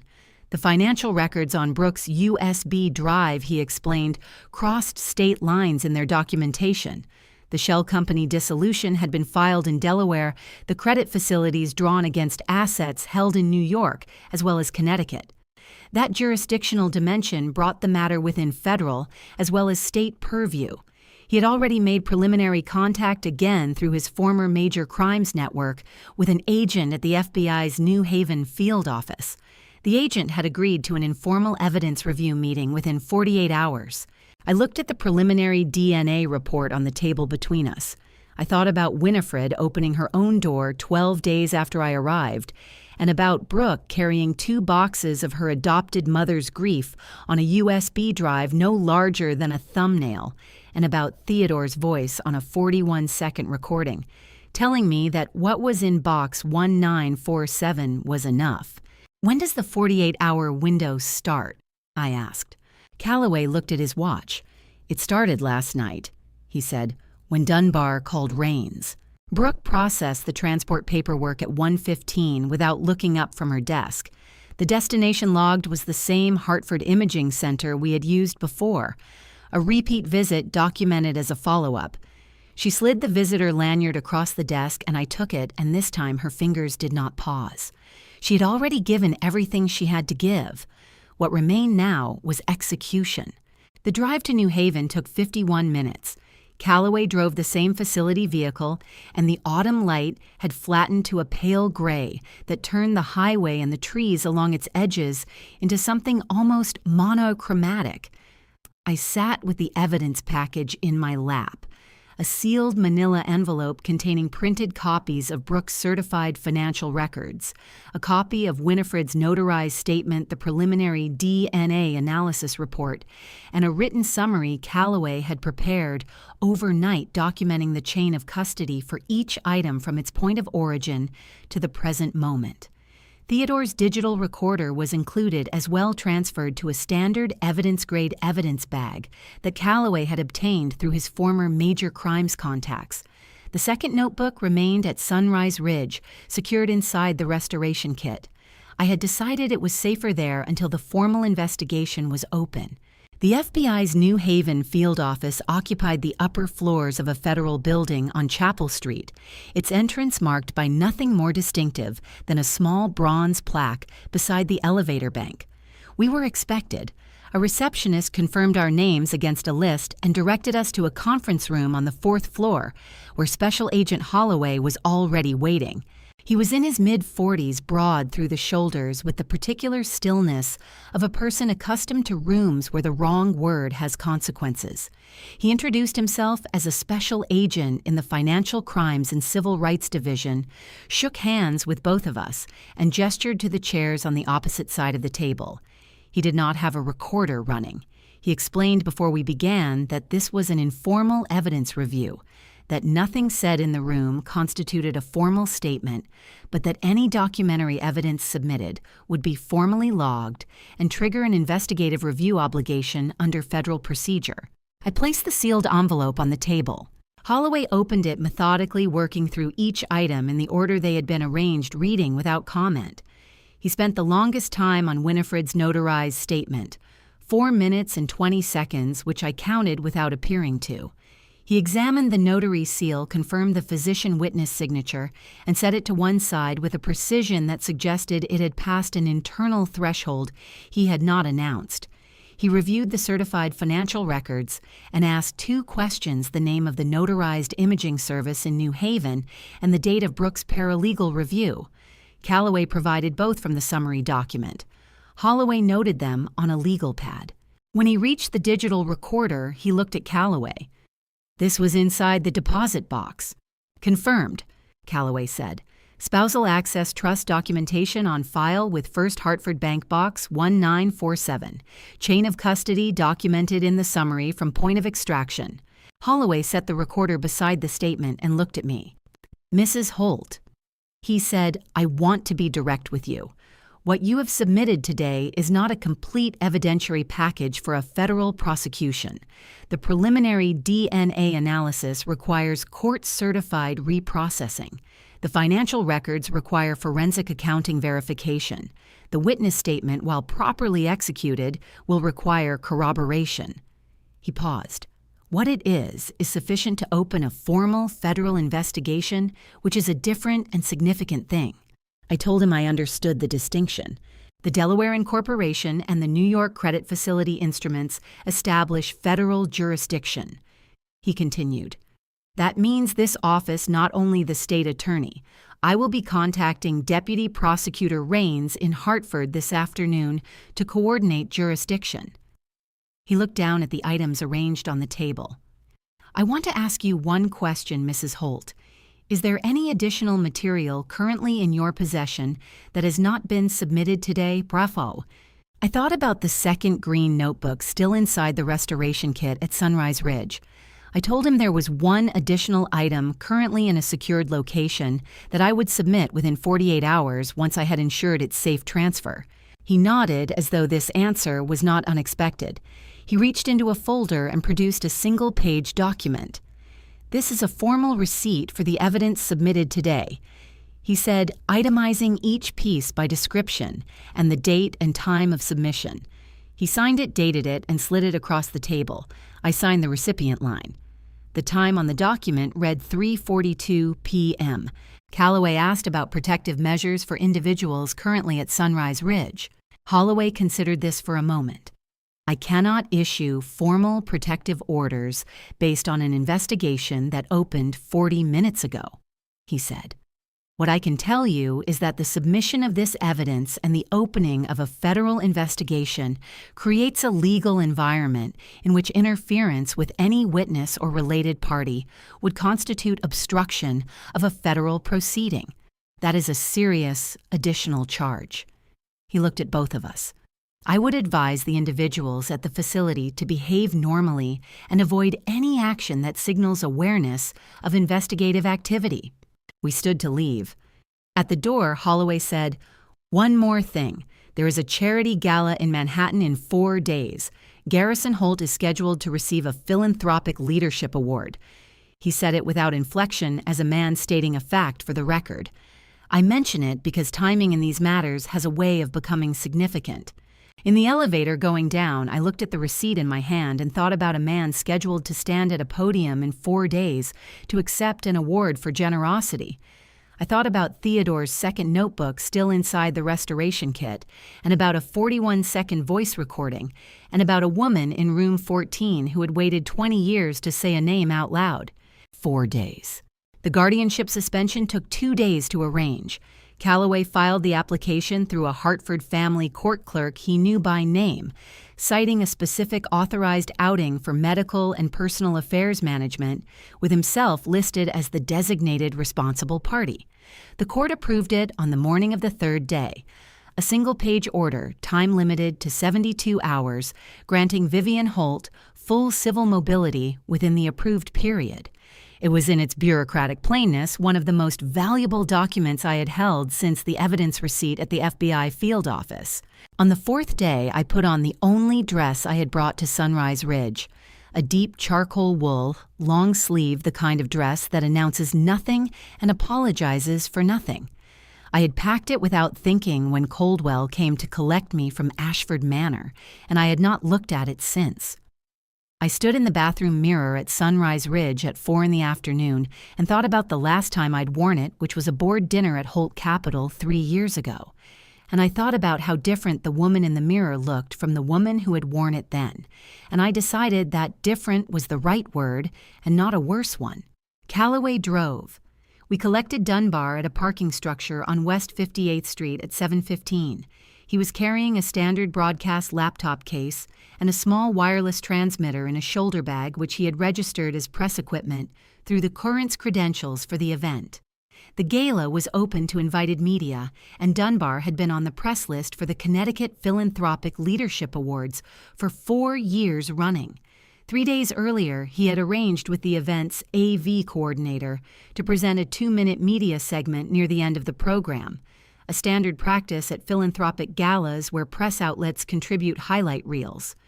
The coordinator had confirmed his laptop as the input source for that segment, granting him operator-level access to the ballroom's main display feed at a scheduled moment. His press badge was legitimate, his access was documented, and his position at the media table on the left side of the ballroom was confirmed. The Plaza Ballroom was everything Sunrise Ridge was not. High ceilings, chandeliers throwing warm, fractured light across a room full of people in formal wear. The low sustained sound of 200 conversations happening simultaneously, the smell of cut flowers and heated food, and the particular self-congratulatory warmth of a room where everyone present believes they have earned their seat at the table. I had attended events like this with Theodore for 30 years. I knew the grammar of them. Calloway and I were seated at a table near the back to the right of the main aisle. From my chair, I had a clear sightline to the stage and to the media table where Dunbar was already setting up his equipment with the unhurried efficiency of a man who had been doing this for 14 years. We had agreed on a signal when I set my paintbrush on the table in front of me. Dunbar would initiate the live stream. The paintbrush was in my evening bag, a small flat brush, sable-tipped one I had used for fine detail work and restoration for more than a decade. I had brought it from Ashford Manor in the restoration kit without conscious intention, the way you bring the things that belong to your hands without thinking about why. Garrison arrived at 7:45 with Serena on his arm and Hargrove 2 steps behind. He wore a dark navy suit and the expression of a man entirely at ease with the evening's proceedings. He worked the room with the fluency of long practice, handshakes brief, embraces the particular smile that reached the eyes just far enough to satisfy, but not far enough to mean anything. I watched him from across the room and thought about the 41-second recording in Theodore's voice and about a highway on a dark October night 21 years ago. He did not see me. The room was large and the back tables were dim, and he was not looking for me. As far as Garrison Holt was aware, his stepmother was a mildly confused elderly woman in a memory care facility in Westport, Connecticut, whose signature on 3 probate documents was the only remaining administrative matter requiring his attention. The federal investigation that had opened 4 days ago in a conference room on the 4th floor of a building on Chapel Street in New Haven was not something he knew about. The Sunday edition of the Hartford Courant, currently being finalized in a newsroom 45 minutes away, was not something he knew about. The notarized statement signed by a woman in room 14 of the facility where he had placed her was not something he knew about. At 8:30, the program began. The Master of Ceremonies welcomed the room, introduced the evening's honorees, and outlined the award categories. Garrison Holt was the final honoree scheduled to receive the Connecticut Philanthropic Leadership Award, the evening's most prominent recognition, in acknowledgement of what the program notes described as a decade of sustained charitable investment in Connecticut communities. I read the program notes once and set the program down. At 9:10, the Master of Ceremonies called Garrison's name. The room responded with the warm collective approval of people who had eaten well and were disposed toward generosity. Garrison rose from his table and walked toward the stage with the measured confidence of a man who had imagined this moment and found the reality satisfying. Serena watched him go with a smile that did not reach her eyes. Hargrove did not watch at all. Garrison stepped onto the stage.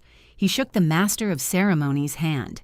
He accepted the award, a heavy glass sculpture faceted catching the chandelier light in small, bright pieces.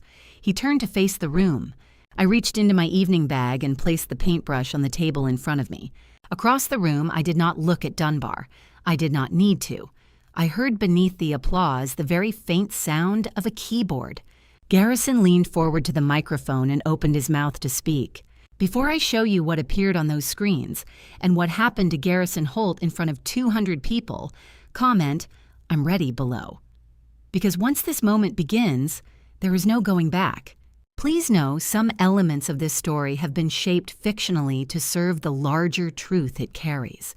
If that is not what you came for, you are free to leave here. But I think you already know you are going to stay. Garrison leaned into the microphone and said, "Thank you." Those were the only 2 words he managed. The screens on either side of the stage, large format display panels positioned for the evening's presentation slides, flickered once and changed. The room noticed before Garrison did. I watched the shift move through the audience the way a current moves through water. First the tables nearest the stage, then outward in a slow expanding ring of turned heads and interrupted conversations, and the particular silence that falls when a room full of people realizes simultaneously that something unrehearsed is happening.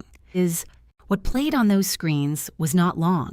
Dunbar had assembled it with the economy of a man who understood that 20 years of suppressed truth does not require theatrical elaboration. It ran for 4 minutes and 17 seconds.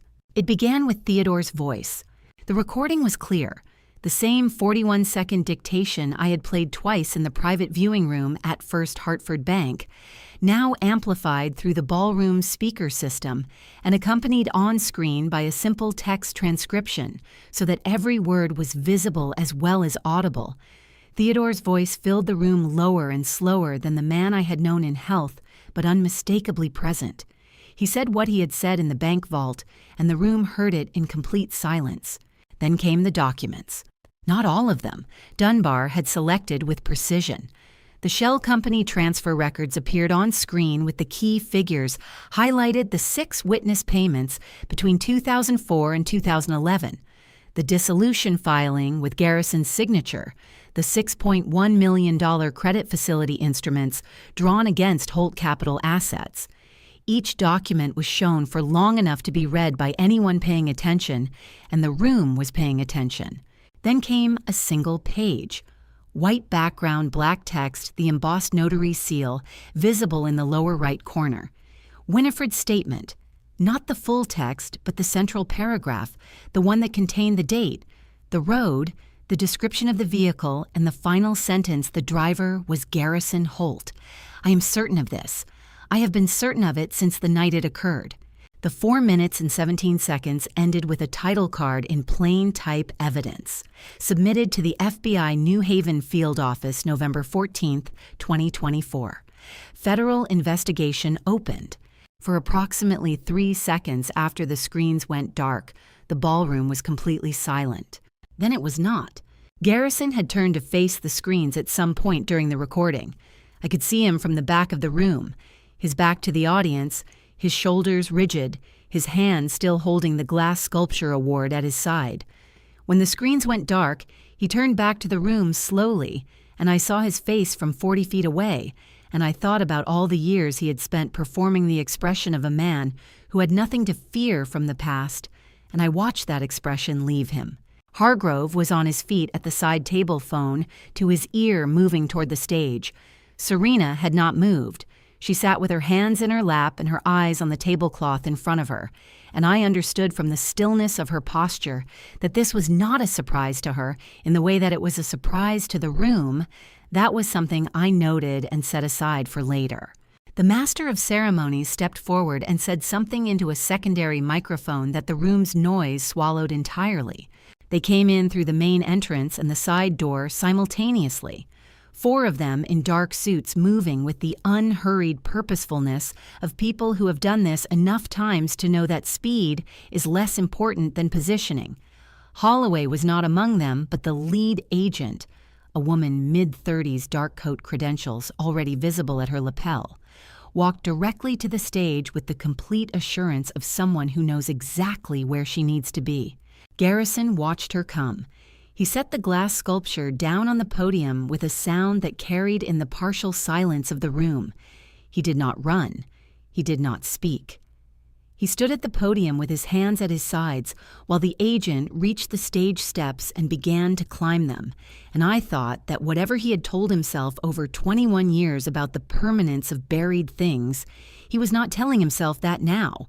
I heard the words from 40 feet away because the room had gone quiet enough to carry them standard procedural language, calm and entirely without drama, the way the law speaks when it is finally caught up with the distance between what a person has done and what they have allowed the world to believe about them. Hargrove reached the stage 30 seconds after the agents. He was stopped at the steps by the second agent, who held up one hand with the patient finality of someone closing a door. Garrison was escorted down the stage steps and along the main aisle toward the entrance. He walked without resistance.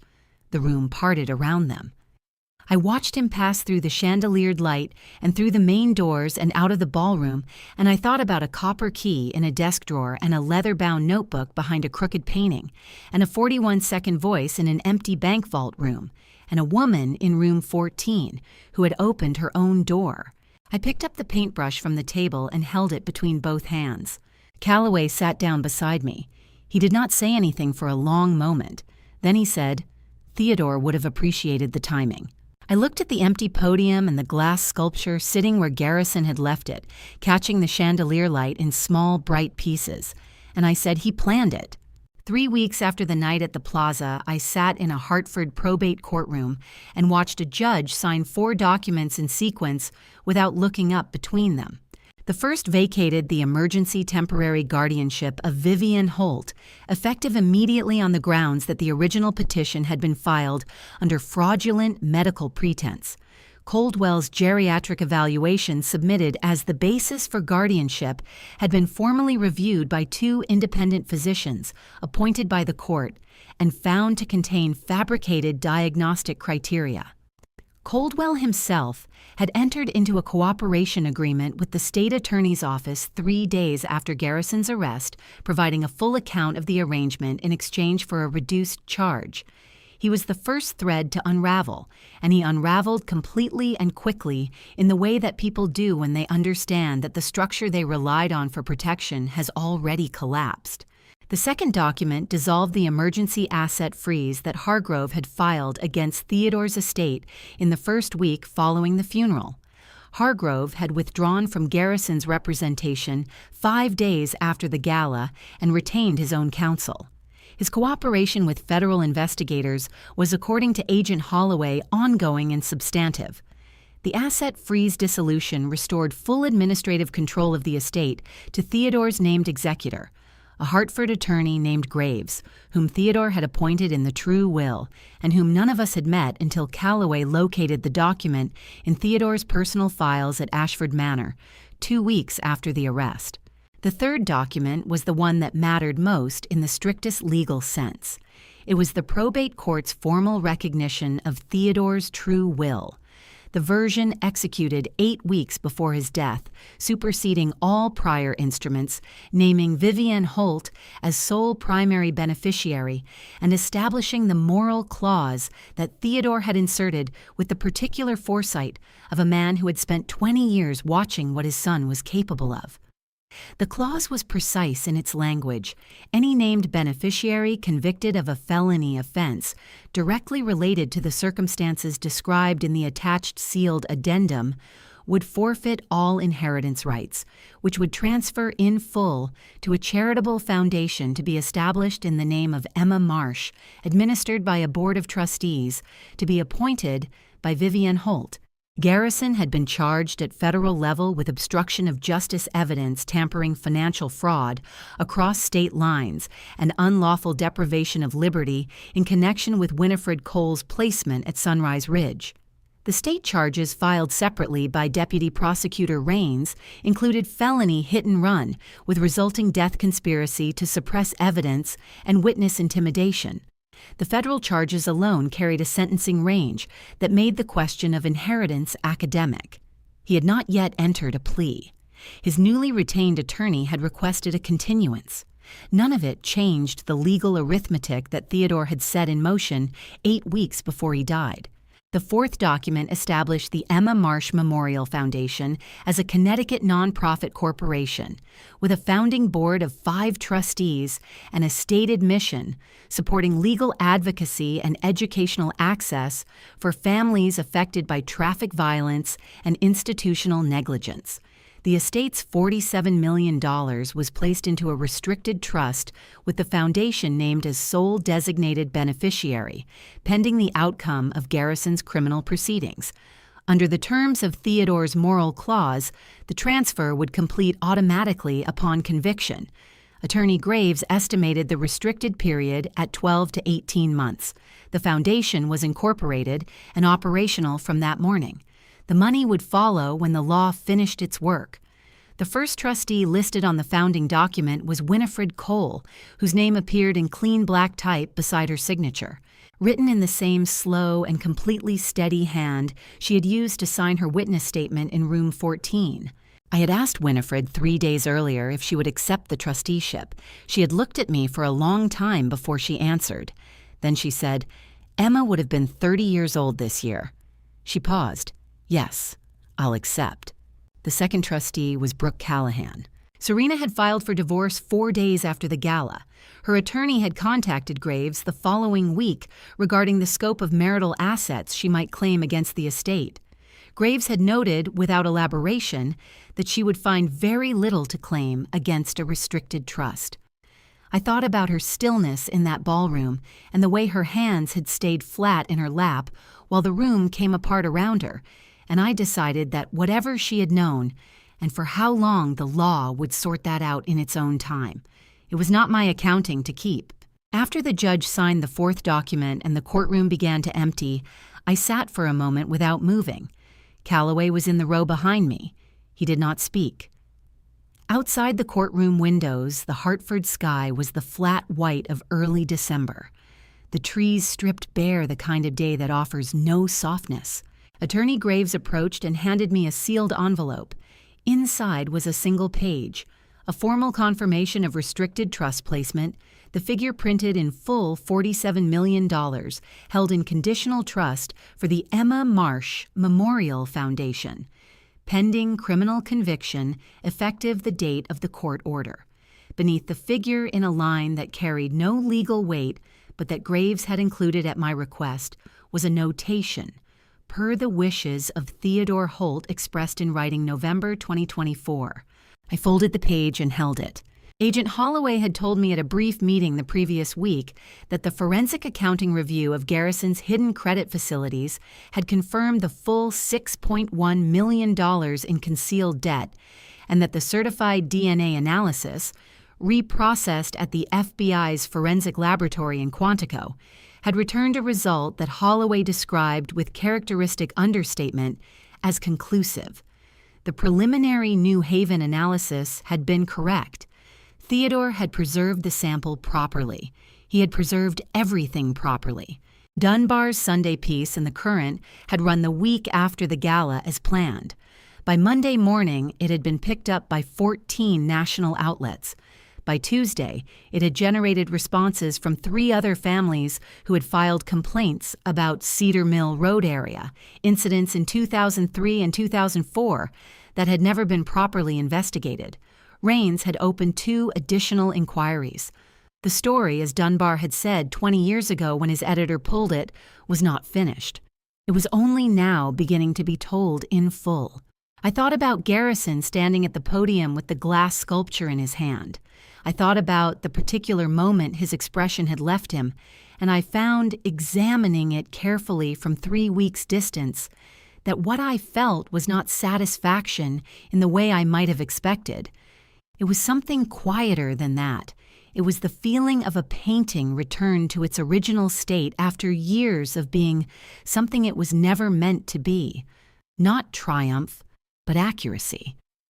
The right thing in its right form after a long time of being otherwise.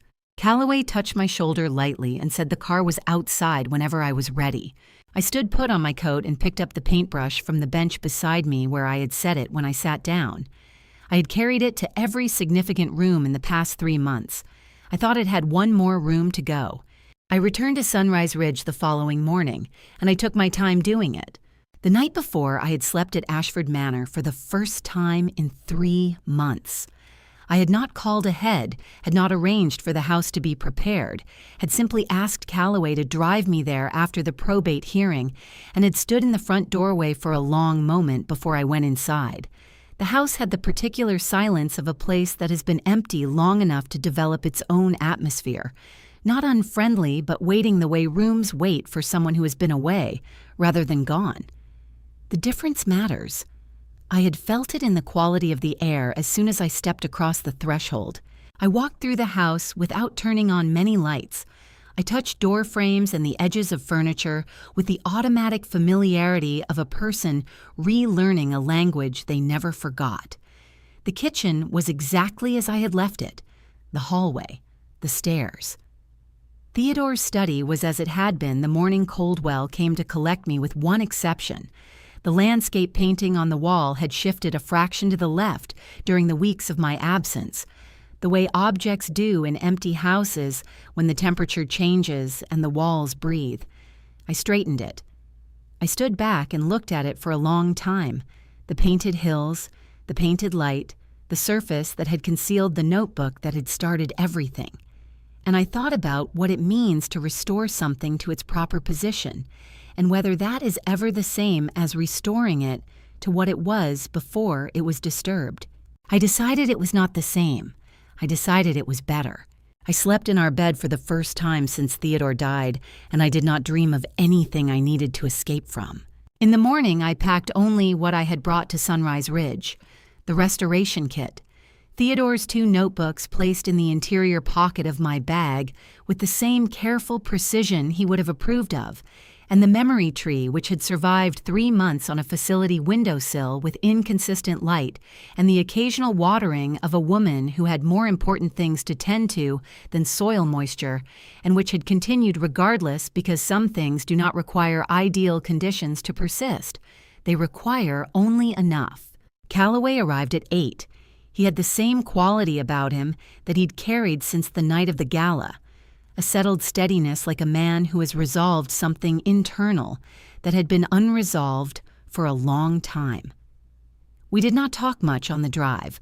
Route 7 was familiar to us both by now, every curve and interchange of it, and the December landscape had completed its full seasonal cycle, from the amber and rust of early October to this stripped and quiet white. The trees bare, the fields, flat the sky the color of old linen. We arrived at 9:15. The receptionist at the front desk offered her practiced smile and checked my name against her discharge list. To her, I was simply a resident completing a planned departure, one more administrative event, in a facility that processed arrivals and departures with the same smooth indifference it applied to everything else. I did not correct this impression. I signed the discharge form, accepted the copy, and walked into the residential wing for the last time. Dr. Mercer was waiting in the corridor outside room 22. His white coat was pressed as always, the pen turning between his fingers as always, and he looked at me with the expression of a man who has made a series of quietly consequential decisions and has recently received confirmation that they were the right ones. There is a particular relief in that, not the loud relief of a crisis averted, but the deep and private relief of a conscience that can rest. I recognized it because I had felt something like it the previous afternoon in the probate courtroom, reading a figure printed on a single page. I thanked him with the full specificity the situation deserved. Not a general thank you, not the social courtesy of departure, but a direct and particular accounting of what he had done 3 months of documented dosage calibrations, each one a professional risk, each one a step walking a woman back from a silence that had been imposed on her by force. He listened without interrupting and accepted it without deflection or false modesty, and when I finished, he said only, "She deserved better than what was done to her." He said it in the tone of a physician making a clinical observation, which I understood was his way of saying something that was also true in every other register. We shook hands. He went back to his rounds. I continued down the left corridor. Brooke was waiting outside room 14. She had a small cardboard box at her feet containing Winifred's personal effects, and the smallness of the box said everything that needed to be said about 3 months in a room that had been designed to hold a person without giving them room to be one. Brooke looked different from the careful, contained young woman I had first seen at the coordinator's desk. Something in her posture had loosened some long-held vigilance, finally permitted to release now that it had served its purpose. She was 29 years old and had spent 2 years in this facility watching over a woman she had never met before in order to honor the memory of an aunt who had spent 15 years of grief assembling a case for a justice system that had refused to hear it. She was going to be a trustee of a $47 million foundation. I thought about Emma Marsh and what it means to raise someone well, and I thought that whatever else Lena's life had held, she had done that with extraordinary completeness. I knocked on room 14 and went in. Winifred was dressed and seated in the chair by the window. The room had been cleared. The surfaces were bare, the windowsill empty, the whole space returned to the institutional blankness it had been designed to maintain. She looked at me when I entered, and then at the restoration kit in my hand, and she waited with the patience of a woman who had learned that the most important things arrive in their own time and cannot be hurried. I set the kit on the bed and opened it. I lifted out the memory tree first and placed it on her windowsill, pressing my fingers once into the soil to confirm it was adequately damp. I did not explain the gesture. She looked at it for a moment and did not ask me to. Then I took out the paintbrush. I held it for a moment before I crossed to her. The small flat sable brush I had carried from Ashford Manor through every significant space in the past 3 months, through bank vaults and federal offices, and a Manhattan ballroom and a Hartford courtroom. I felt the familiar flex of the handle and the precise cooperative give of the bristles, and I thought about the 31 years I had held brushes like this one, and about what patience actually feels like when it is not a virtue you have chosen, but a necessity you have been given no alternative to, and about the difference between those two things, and whether the difference matters in the end. I crossed to Winifred and held it out. She looked at it without taking it immediately. "I don't paint," she said. I told her that didn't matter. I told her it was not about painting. I told her that for 31 years I had used brushes like this one to restore what other people believed was permanently damaged, to remove what had been painted over it, to work back through the layers of concealment to the original, to return a thing to what it had been before someone decided to cover it. I told her that was what she had done, simply by refusing to accept money and by surviving long enough to speak, and that the brush belonged in the hands of someone who understood that kind of work from the inside. She took it. She turned it slowly between her fingers with the thorough, unhurried attention of a librarian cataloging something worth keeping. Then she closed her hand around it and rested it in her lap, and looked at me with the clear, dark eyes that had not surrendered their sharpness to 3 months of chemical suppression, and she said, "I'll take care of it." I told her I knew. We walked out together, Winifred Brooke and I, through the left corridor and the main wing and the lobby, with its pale blue sign and its perfect hedges visible through the glass doors. Calloway held the door. The December air was cold and completely still, the kind of cold that asks nothing of you except that you feel it fully. Winifred stopped on the front step. She stood with her face tilted slightly upward the way people do when they have been indoors for too long and are reacquainting themselves with unmediated sky. The paintbrush was in her right hand, held loosely at her side. She stood there for perhaps 30 seconds, and I did not look at her face during that time, because it was not a moment that belonged to anyone but her. Brooke's car was in the lot. I watched them walk toward it together. The young woman who had come to this place to watch over a stranger, and the old woman who had waited 20 years to say a name that everyone else had agreed to forget. Winifred moved slowly but without assistance. Her spine was straight. At the car door, she paused and turned back to look at me, and I raised one hand. She nodded once, then got in. I stood in the cold for a moment after Brooke's car left the lot. Then I got into Calloway's car. He pulled out onto Route 7 and drove north, and I looked back once through the rear window at the pale blue sign receding behind us, at the perfect trimmed hedges, at the building that had been designed to make people small and quiet and manageable, and that had in the end been the place where a woman found her voice, and another one found her direction, and a 20-year silence was finally permanently broken. Then I turned to face the road ahead. I did not look back again. There is a verse I return to often, "Vengeance is mine, I will repay, says the Lord." I am not a woman of easy scripture, but I have learned that justice and vengeance are not the same thing, and the distance between them is patience. If these family stories' revenge have taught me anything, it is this: do not wait as long as I did. Do not confuse silence with strategy. There is a moment in every unjust situation when waiting becomes permission. Learn to recognize it before it passes. My personal conviction earned through everything you have heard: the truth does not expire. The people who love us protect us in ways we cannot see until we are ready, and the instruments of restoration are rarely what we expect. These revenge family stories are not about hatred. They are about the quiet, unbreakable decision to make things right. If these family stories' revenge stirred something in you, a memory, a question, a long-held anger, leave it in the comments.